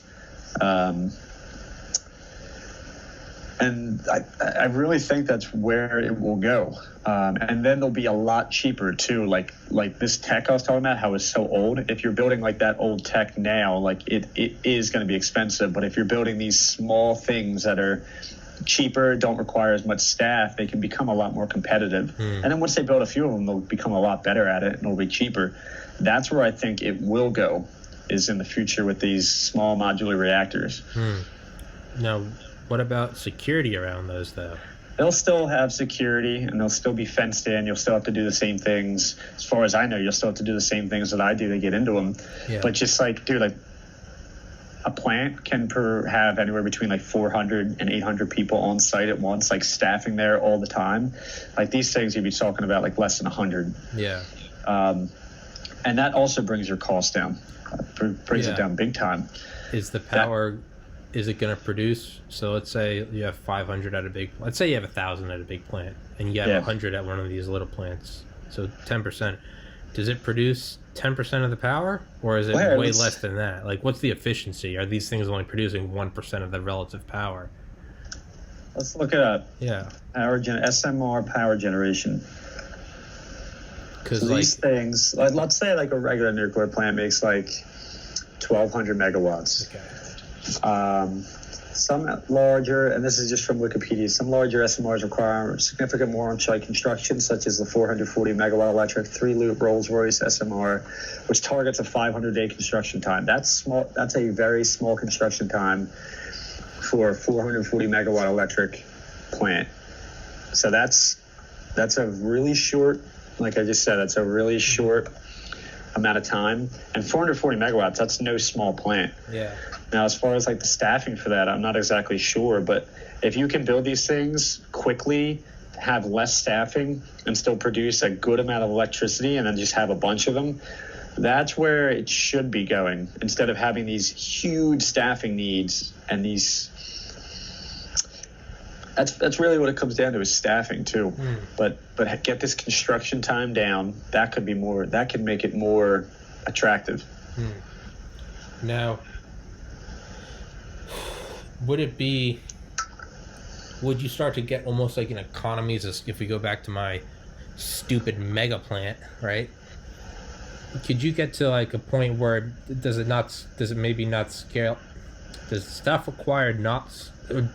staff required scale up linearly, but the power produced goes up exponentially? Like, would you need, if this super duper plant in the middle of Montana, a mile down, let's say that produced 1,000 times what your plant produces, just this mega plant, does that require 1,000 times as many staff? Or could you scale up was it not just like, okay, your plant has 4 reactors, this new one's going to have 4,000 reactors? Could the new one still have 4 reactors and they're just scaled up, like they're just fucking monsters, behemoths, and still only require as many people as yours does? Maybe. I mean, you're also talking about the middle of Montana.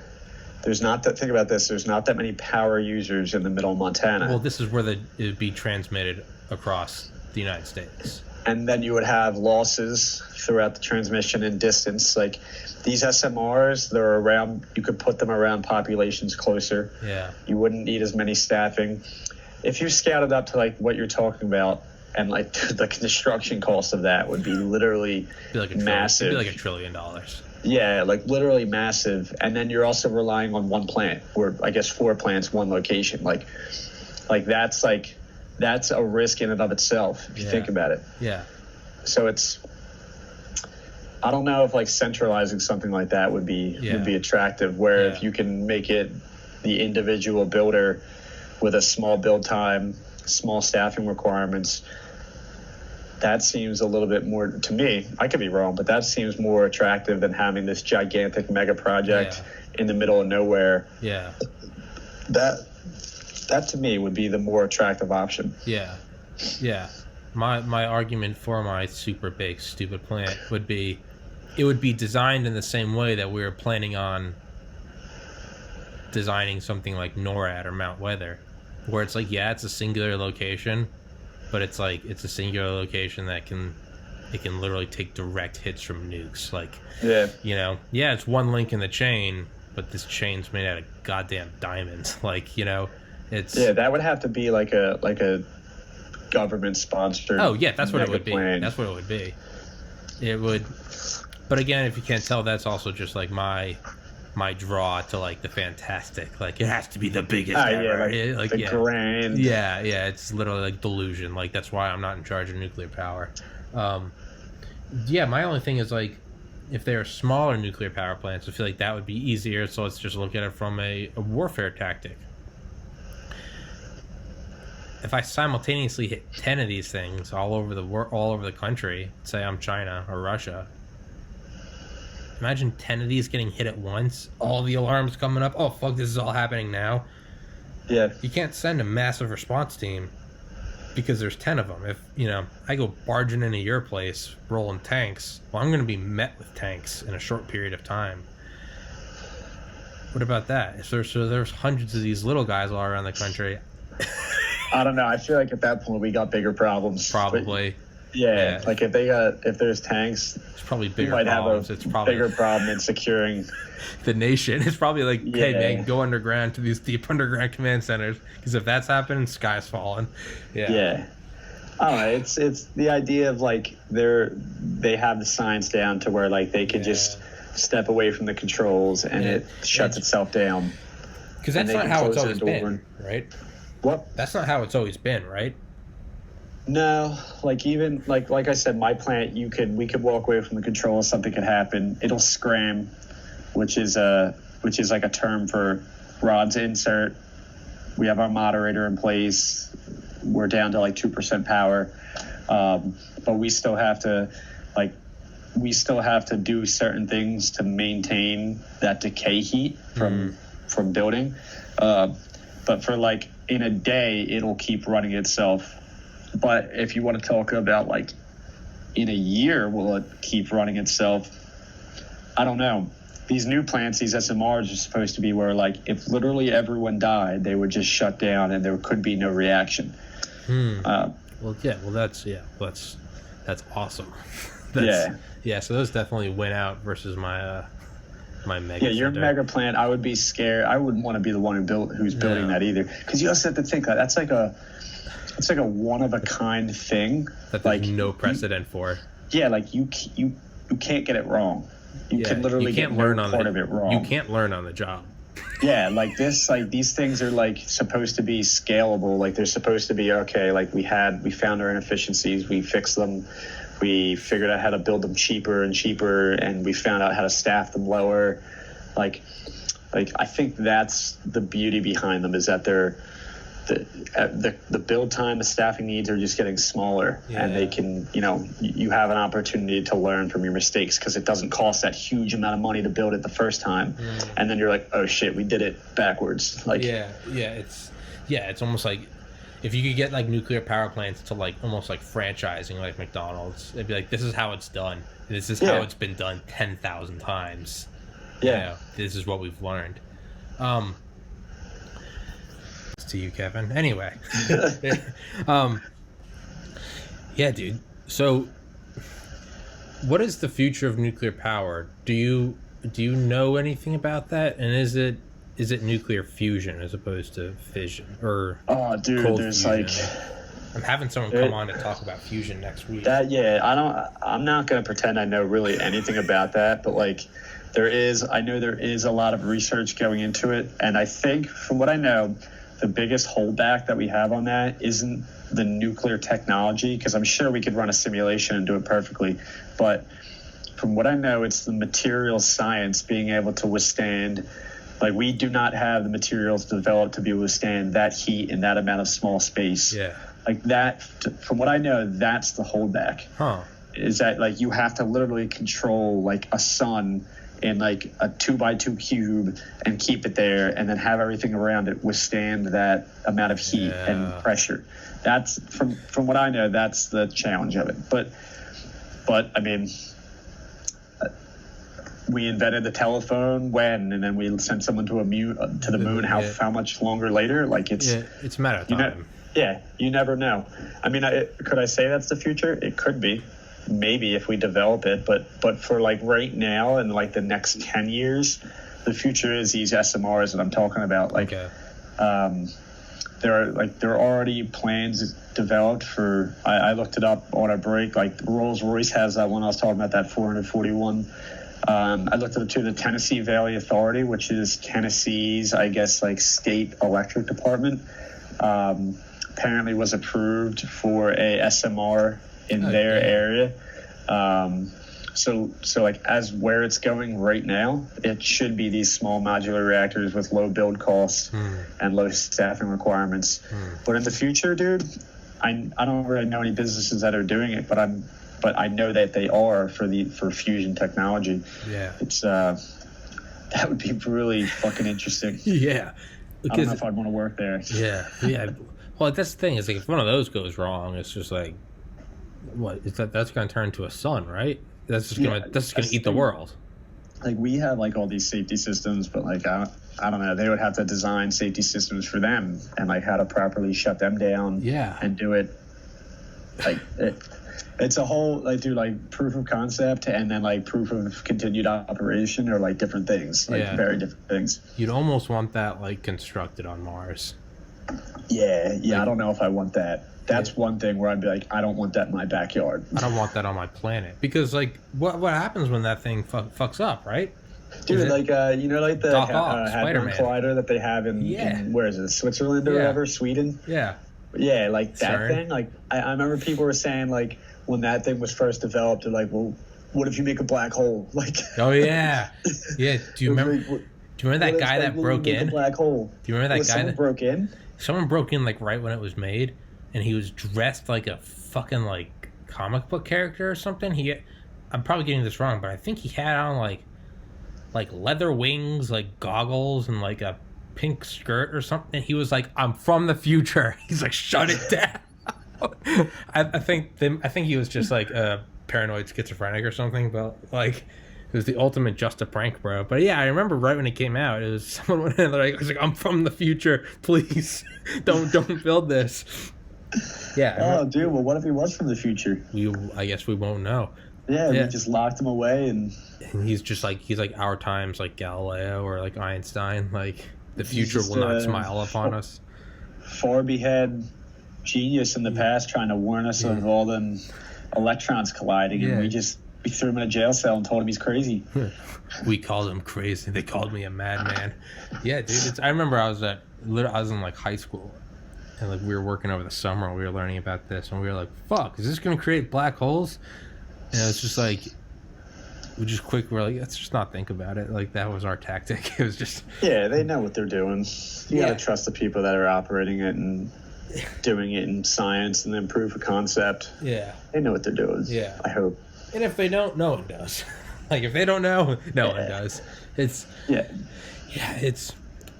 But I think they did something as like sort of like a gag, like it's just kind of like, I guess the employees there fucking around, and they got this like big Shiva statue. No, dude, that's their statue. That's their that's like the thing that they have out front of their entrance or whatever is that statue. It's like Shiva, but maybe the gag was all like some employees put on like hoods.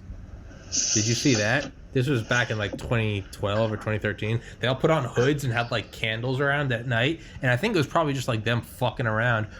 But someone just so happened to be like trying to break in that night and they recorded it. So now it looks like here's something that we weren't supposed to see. And it's like all these guys in hoods like chanting demonic Latin like backwards like around Shiva on top of the fucking black hole generator. And it's like these motherfuckers are trying to bring like the Antichrist through like a portal. Like,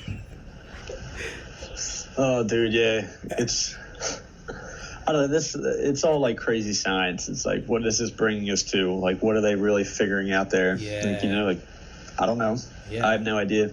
I couldn't even tell you what the purpose of that place is. Yeah, like, it seems like it's because like whatever we're discovering there, is there like an application, or is it we're just like making the textbooks better? Because that's the thing. I don't know. Like, and I don't mean it like a conspiratorial sense. I just mean like does this hold geopolitical weight? Like, can you? I don't know why I just said weight so loudly. Geopolitical weight. Like, does this have the potential to be a weapon? Is it the future of energy generation and energy independence? Like, because it's like a 5-mile diameter ring.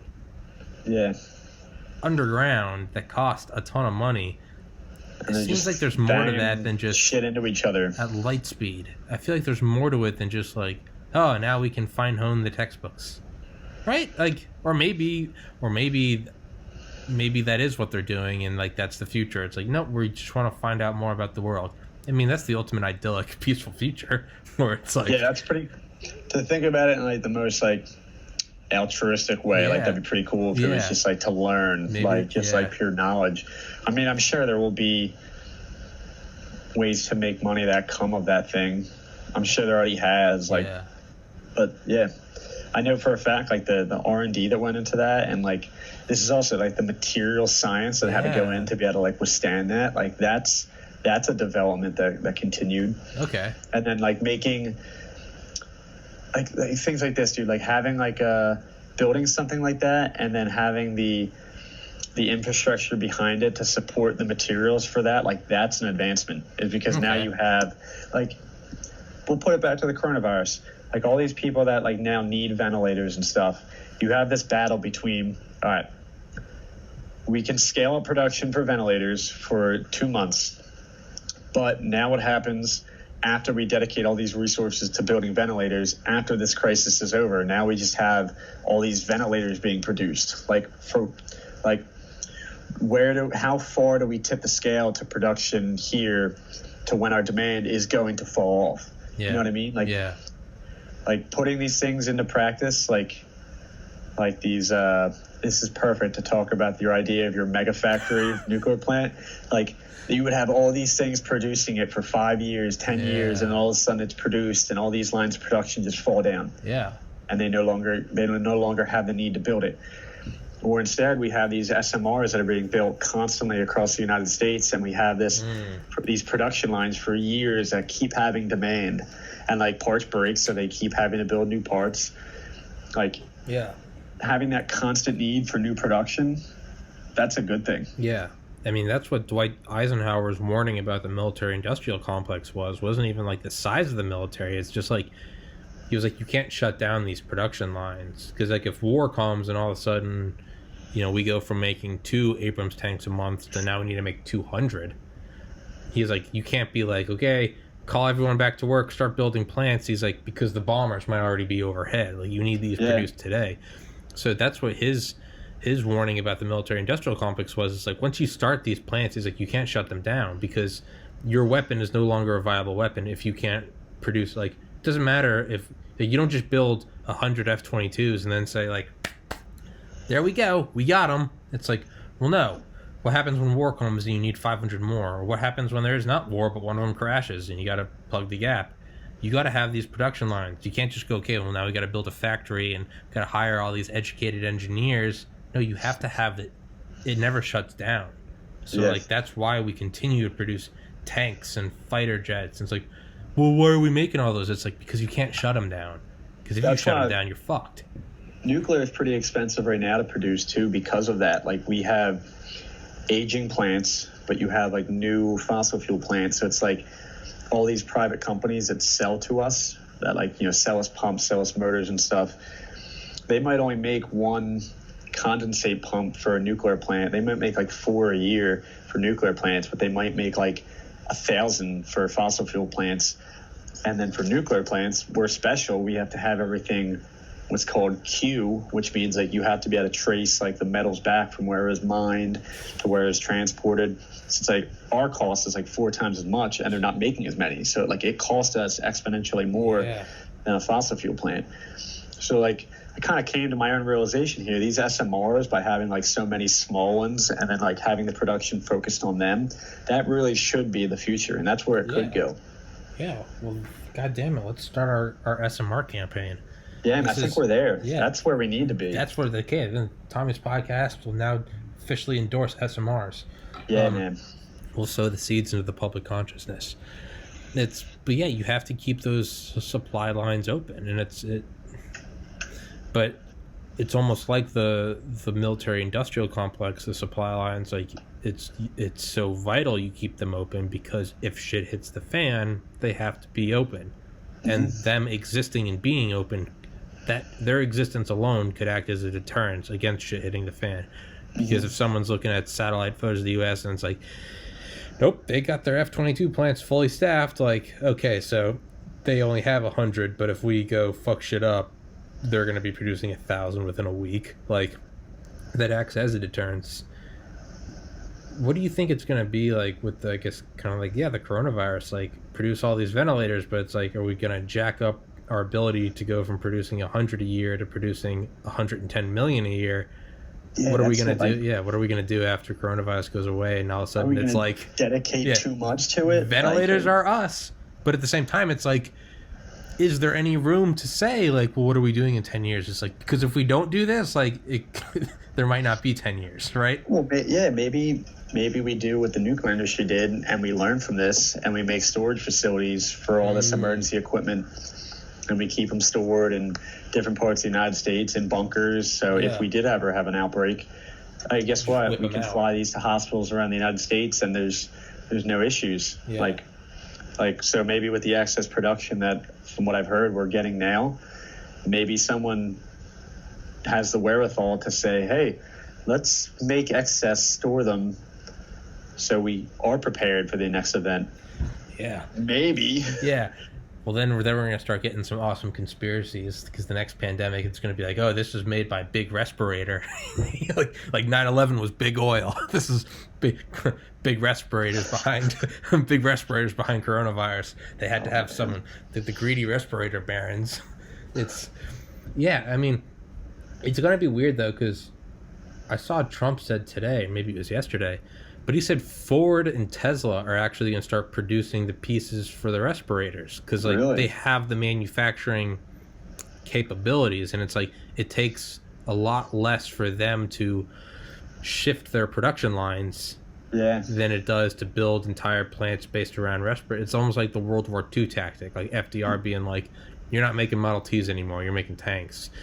Yeah. It took a lot less shifting. Like, okay, well, it's still, you have metal workers, you still have guys that 12 hours a day rivet shit. You're just not making Model Ts anymore. Now you're making Shermans, right? Yeah, I wonder if people are buying less cars too, so they're like, yeah, we'll volunteer. Yeah. We'll volunteer. Well, that's what I said yesterday to the doctor. We were talking about it. We're like, maybe we should be crowdfunding, building hospitals and respirators, not even out of just altruism. Because all these other companies, they might be willing to throw in $1 billion, and it's to them, it's not, hey, we're throwing away $1 billion. It's throwing away $1 billion because right now sales are down $10 billion, right? Yeah. So it could just be hey, we'll volunteer, because it's well, no one's buying anything anyway, and if they were, well, how are you shipping them? No one can ship anything. It's so yeah, it's in everyone's interest to figure this the fuck out and get it over with, because you can't sell shit, right? You can't sell anything. Yeah, it might make. Hopefully, it makes us more prepared for the future, for future things like this, outbreaks. I don't know. I don't want to get political on this, but Trump cut the pandemic staff 2 years ago, and then tried to. I don't think he ever did, but he tried to defund the CDC God damn it. 3 times. God damn it. And it's dude, this couldn't have been worse timing. Yeah. Hey man, well fuck, I mean, well then hopefully we can goddamn learn from it. Be like, hey, the next 100 presidents, don't cut the pandemic team, because it will happen. It's what can go wrong will go wrong. It's man, it's I don't know. I'll let you go if you want. I see you're yawning. I don't want to keep you going on if you're tired. All right, dude, I'm just tired. No, you're fine. Well, I don't want to keep you on if you're tired, dude. Well, here, do you have any other topics you want to touch on? Aliens and UFOs. Yeah. What do you know about aliens and UFOs, Kevin? I would do 15 minutes of that.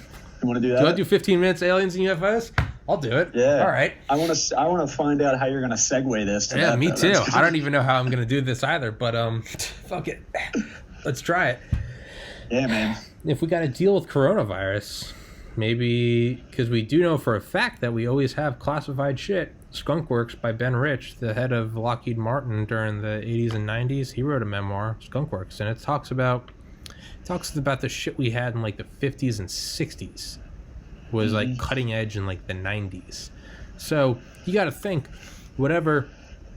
Yeah, and I'm seeing how I go with this too, but you got to think there's got to be some classified something that kind of like Tesla and Ford, you know, it's like they're meant to make cars, but with a couple tweaks they can start making respirator parts. There's got to be a military application. Well, there's definitely a military application to whatever we have that is, and no conspiracy, but I mean literal like classified work, Skunk Works. I think Boeing has Phantom Works. Like we have these things. We have classified, secret, top secret, ESI, extremely sensitive intelligence, and then SAP, Special Access Program. That's the top. We have these things that we clearly have, and we have manufacturing plants for them. Stuff that like produces the B-2 bomber, the B-21 Raider, the successor to the B-2. That is a Special Access Program. You can't get anything about that, and it's advanced as fuck. I know because I called Northrop Grumman and tried to get someone to come on my podcast, and the lady told me, she said, don't talk about that over the phone. And I said, okay, and she said no. So I know, but all that being said, we clearly have the ability to, maybe it's not even, let's say it's the stealth technology on the B-21 Raider. It might not even be that there is something on the B-21 Raider that we could use for coronavirus so much as whatever machining we have, whatever skilled individuals we have, and whatever material science we have that is classified, that could be so advanced that it's like, oh shit, like we could definitely use this to like mass produce respirators in like 10 seconds. Like, I don't know, maybe they have some super advanced 3D printer. I don't know. Yeah, maybe there's something classified as fuck that it's like is there a way we could use this to fight coronavirus? It's because we can't produce, you know, it's in their interest. We can't get anyone to build planes if everyone's self-quarantined. And maybe that comes down to they got to declassify whatever's at Area 51. And get it done. Yeah. You ever seen 2001: A Space Odyssey, man? Yeah. So I'll preface this with this. Before I worked at a nuclear power plant and got drug tested, me and my friends watched that first time on shrooms, dude. Yeah. Holy shit. Yeah. Dude, I had read the book, but I watched it on like an edible, like probably around a year ago. And it was like, I was like, this is how it happens. Yeah, like something like that, like that spark. You're from monkeys to... Yeah, it's the what is it, the spear, the throwing the thing, and it's like, oh, maybe this is it. Maybe the UFO, man. Maybe it's the saucer out there. It's like, it's the cure to coronavirus. Maybe if it got too bad, they would like actually declassify. That's the thing, though. Like how bad would it have to get? And what do they already have? Like, is it a biological weapon defense? You know, like, is it something like that where they kind of have ready that they could roll out? Like, it would have to be along that lines, right? Like a biological weapon defense. Yeah, it would have to be something like we've had this planned for like continuity of like all those bunkers. Like we planned for the end of the world to be nuclear, but in the 90s we realized it might be biological. So we've planned whatever the equivalent is, like. Would it be some sort of like laser that you could just like scan yourself with, and it destroys any foreign bodies or something? Like, and what would you do? Maybe you could like scan whole cities at once or something. But it's like, I don't fucking know, man. I don't know. I'm just fucking dude. We could use some shrooms for this podcast, dude. I've had on the author of the Drug User's Bible. It's this guy in like Britain, I think, Dominic Milton Trott. And we talked about like but I messaged him the other day because he was going to do an episode this week, but he was like, I can't do one because he's like, I'm going on like one of my adventures, wow, like South America, right? But then he messaged me, go do some ayahuasca or something. But then he messaged me and was like, all the flights are canceled, like the world's shutting down. And I was like, what better time to get everyone to start doing shrooms to realize like, hey man, we got to make some changes to society, like because we got shut down. It's like a meme. Like, what would win? An entire global economy or, like, one tiny virus boy? Like, man. Shit, dude, I had my 7 days off, and typically I'm look forward to going out to bars, and now I'm like sitting here doing nothing. Yeah, now you're doing a shitty podcast. Yeah. No, I could have went to my friend's house last night and like got banged up with a couple of my friends hanging out there, and I was like, kind of like, dude, you know what? I always wake up like feeling like shit. I got 7 days off. I'm gonna like enjoy my Sunday, do the podcast, like I'm gonna have like fun with it. So yeah. But yeah, I mean, it's not too bad that we're all shut down. I don't really care. I can still do the things I want. Yeah. I got you can't see it, but I got my 2 monitors here. I got my computer here. I still got my internet. So it's like I'm still fine. Yeah, dude. So I had like a shitty like Xbox 360. I went and bought like a used one at GameStop like a month ago. Because like I said, I like to listen to audiobooks while I play. It's the only way I can like learn is I have to be playing video games. But it fucking, to no surprise, it like overheated and stopped working in like a week. It was a used 360 from like 2005. And I was like, yeah, that thing's been in the closet for a while. Yeah, I was like, it was like $40, and I was like, I was kind of expecting it. So I went to, and luckily for me, I bought the $2 like warranty. So shit. I was like, fuck yeah, and I was like, I never buy warranties. So I like drove back to, this was on like Tuesday of last week, and I was like, went over to GameStop and I was like, hey man, like 360 shut down, and was like, it's fine, like I don't give a shit, like I'm not here to like complain. I was like, can I just get another one? I was like, because like the quarantine, like there's gonna be like a quarantine coming, and I need like an Xbox or something, or I'm gonna blow my fucking head off. Did you see GameStop tried to declare themselves essential? Like, no, seriously, hold up, pull it up. Hold on, I'm gonna... All right, yeah, pull it up. Oh, but so anyway, I went to GameStop and Jamie, pull this up. Yeah, Jamie, yeah, young Kevin, pull this up. So, dude, you gotta get a Jamie. Dude, I'm gonna hire you. Do you want to be my young Jamie? You can be young Kevin. Yeah. But, hold on, ready? I don't have the original article, but here's the one. GameStop will close all of its storefronts starting Sunday following outcry from employees and calls from lawmakers to stay at home from the coronavirus outbreak. At first, they tried to declare that GameStop was an essential business. Hey, man, it might be just to keep the masses calm. But no, dude, you want to keep the masses calm. Do what people did and keep beer stores open. Yeah, that is true. But so I went to GameStop, right? And I was like, hey, man, I could shut down, like... And he was like, yeah, no. And he was like, went back in the back room, was like, so I can't find like another used 360. You know, I'm just like, I was thinking like, dude, I'll buy a new one. Just give me like the difference or something. Yeah. But he was more like, so like I have to honor this because it's a warranty. Yeah. And I was just like, yeah, like, and I was just kind of be expecting a pizza to like go home. And he was like, no, man, we don't have any 360s. And he was like, and we're not getting any because like all the supply lines are shut down. I was like, motherfucker. And he was just like looking at things and he was like, well, there's kind of like a perfect storm. And I was like, why? He was like, the only thing we have are brand new Xbox One X's. And I was like, yeah, I know. I was like, but I'm not trying to drop $500 on a 1 terabyte. And he was like, he went to like check something and he was like, no, technically I have to do this. So like, here you go, bud. So I got a brand new Xbox One X for the price of a used 360. Oh, dude, that's badass. 1,000% for just free. Well, $40 and the $2 warranty. And I was like, do I need to bring in like the old 360? He's like, nah, man. He's like, we're gonna be like closing. And I was like, so I fucking went over to Walmart, got a couple Xbox One X enhanced games, like bumped up to 4K because I have a 4K TV. Dude, I've been fucking rocking out during this pandemic. I've been at home just like doing podcasts in the morning and just, yeah, dude, I got a fucking 4K TV. I'm playing like Just Cause 4 on it. I'm just like, fuck yeah. Dude, that's a beautiful game, man. It's amazing, yeah. It's not as It's not even 3. fun, but no, like, it is fun. It's fun. Dude, it can't hold a fucking candle to Just Cause 3. I love Just Cause 3. Do you play PC? Do you game on PC?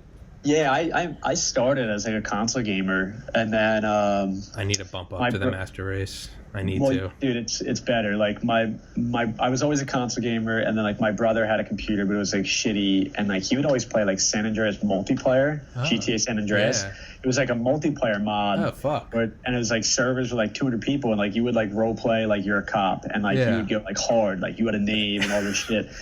So like awesome. I did that for a while. Then I started playing like different games. Like I'm into like I wish I could just show you a screenshot of my Steam library, but I'm into like 4X games, like Stellaris. I'm actually just gonna pull it up and read off this real quick. Hold on. There we go. Oh yeah, like Endless Space, Stellaris, I got GTA 6 or 5, excuse me. What the fuck do you have? You have GTA? Yeah, I got the Alien Tech. Yeah, I was like, fuck you. That's what you guys have at the nuclear.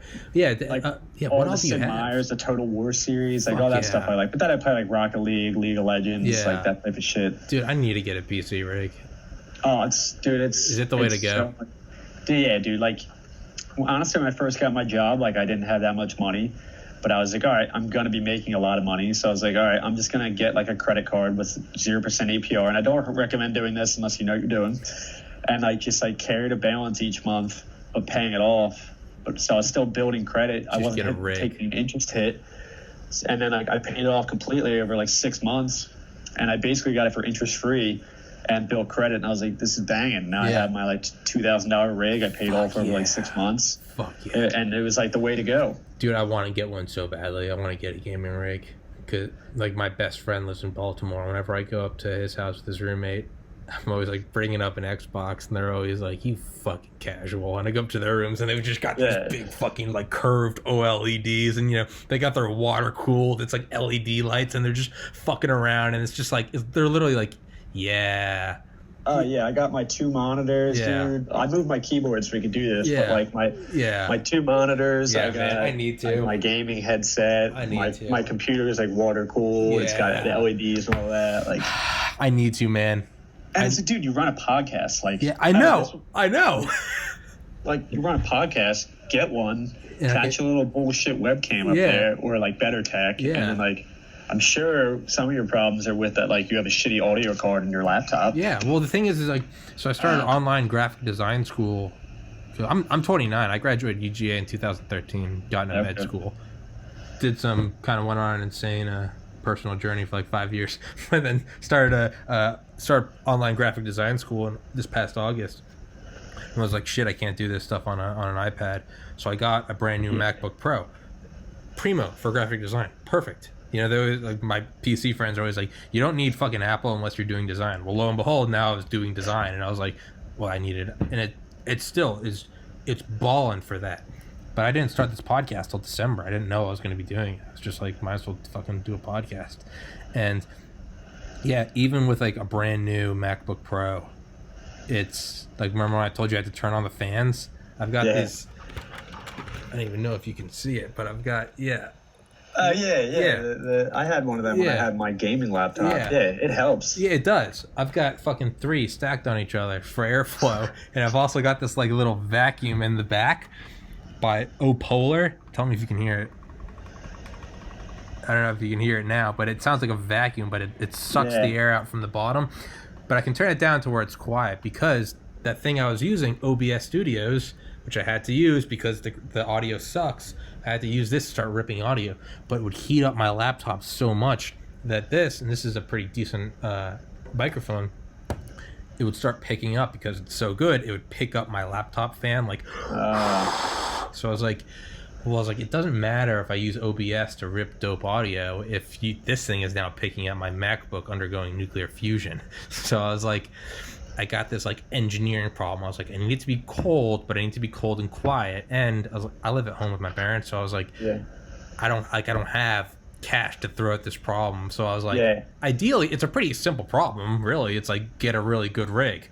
But it's like, now we're back to material science. Yeah, exactly. We're back to goddamn material science, dude. But I was like, the problem's easy. It's get a dope rig and it won't overheat and it will be quiet. It's like, okay, but I don't have those things. So like, what can I do?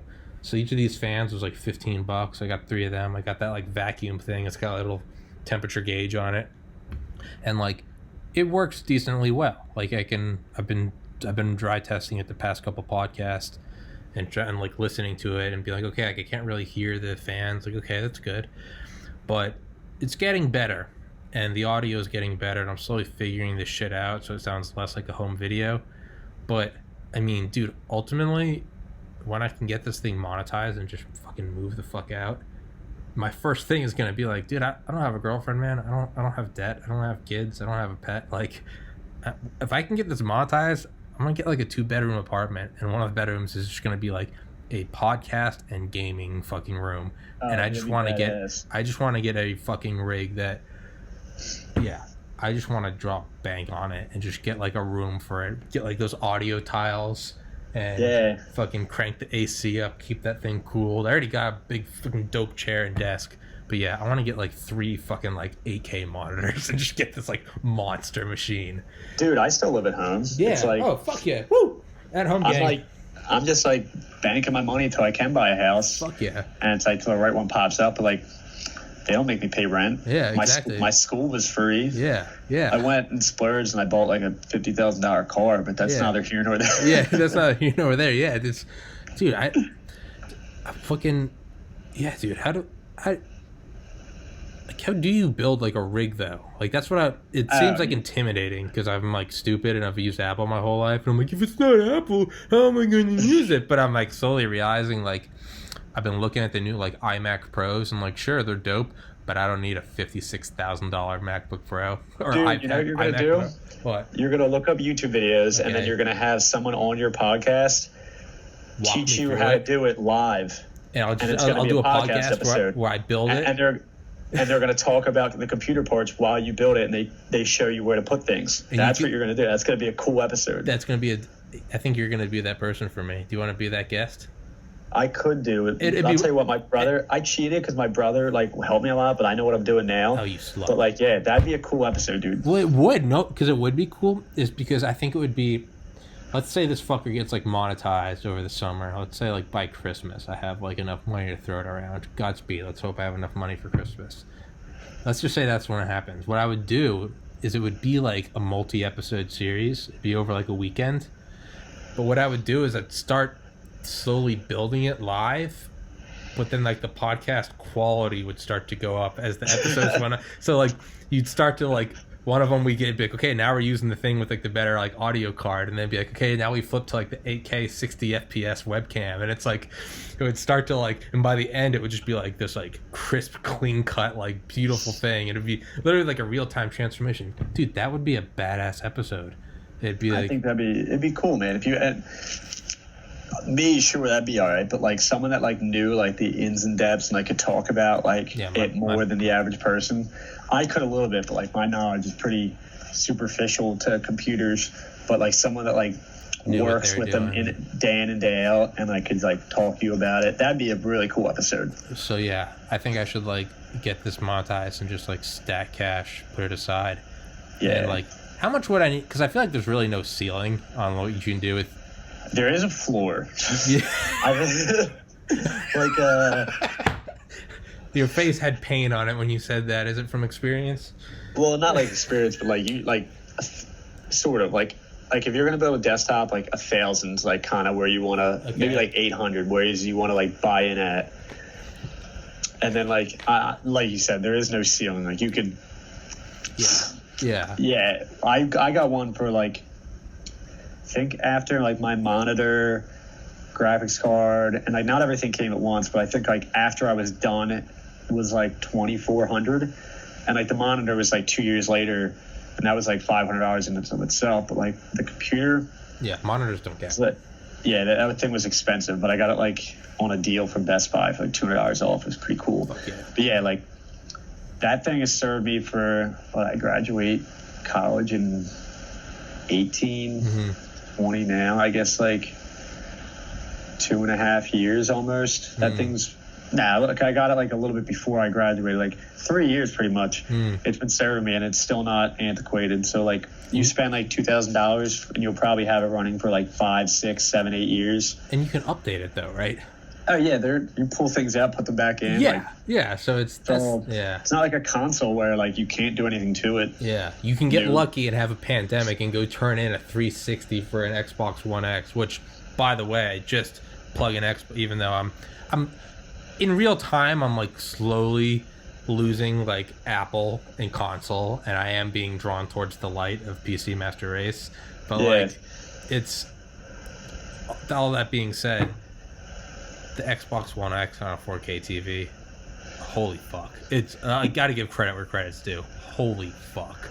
Yeah, man. Apple is for certain people and isn't for others. Like I love the iPhone, and like, but like I could never use like a tablet just because I feel like I'm like limited. But like the computer, for what you're doing, like graphic design, Apple's great. My neighbor's like a freelance graphic designer, and he uses like all Apple pretty much exclusively. But like for gaming and stuff, I'm not really into that. But like I wish I could have that gaming computer Apple that wasn't $7,000. It wasn't like the $4,000 whatever they sell. Yeah.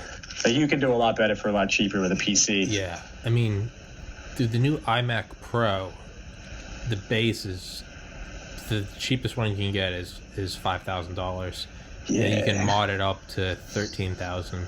And then the new Mac Pro, like the modular case. Yeah. I think the maxed out one goes to, I think it's $57,000. I've read an article about that, but they're like, I think they got some heat from it because like that stand they sold for it, just like the stand was like $1,300 or something. But like from what I heard, they were like targeting like movie like makers and like movie editors. Which sense. Dude, if you're gonna like make like a multi-billion-dollar movie, you're gonna make Endgame. Like having like a $30,000 computer isn't that unrealistic. Not Like, at all. Yeah. If you're producing Iron Man, like go get the fucking $50,000 because it's nothing. Yeah.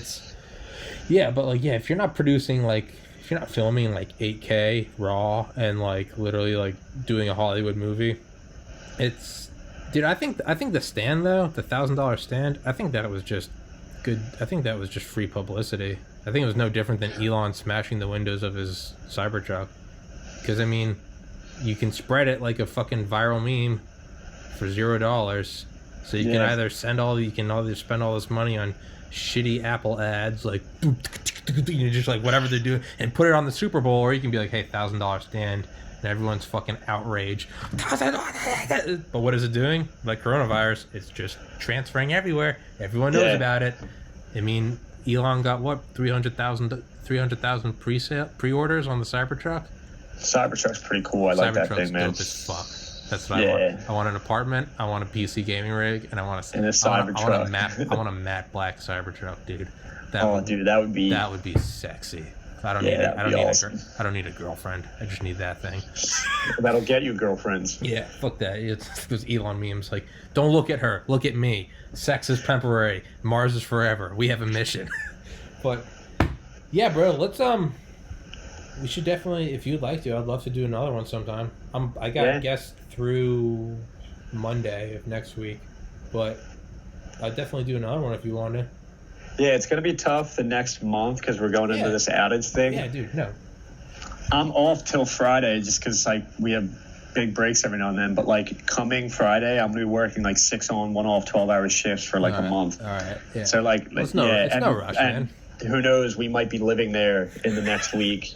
No, I'm serious. Like, we might end up having to live there 24/7. So I might have to do a podcast if you're living there. Yeah, if that comes, like, that'll be pretty cool to talk about. I'll boot whoever the fuck is coming, and I'll be like, sorry, I got a quarantine nuclear engineer. I'll be like, I got to do it. Not an engineer, operator, but yeah. Fuck yeah, engineer, same thing, whatever. PhD, yeah, you're the same. We learned some of the principles of engineering. You're pretty much Oppenheimer. Yeah, pretty much. Pretty much. Just call it what it is, right? Basically, yeah. I don't give a fuck. There's no fact checking here. You're a nuclear engineer, goddammit. You're the president of MIT. Thank you for coming on my podcast. No problem. Yeah. Thanks, Tommy. No, but seriously, dude, I fucking appreciate it, man. And let me know if you're gonna be living there, because I will fucking cancel my guests. We're gonna do one from there. I'll see if I can I can get my laptop there. It'd be pretty cool if I could do one from live. Yeah. Actually, no, I don't know if I'm allowed to. Can you bring your phone? Can you bring your phone? Yeah, phone, definitely, yeah. Because I've done FaceTime episodes. Yeah, I wonder if security, if you're allowed to, like, film inside. Oh, yeah, for sure. Like, I take pictures of stuff in the plant when I see things go wrong and, like, show it to people just to document it. Just show them the American flag. Be like, dude, he's on our side. Yeah. I'm not...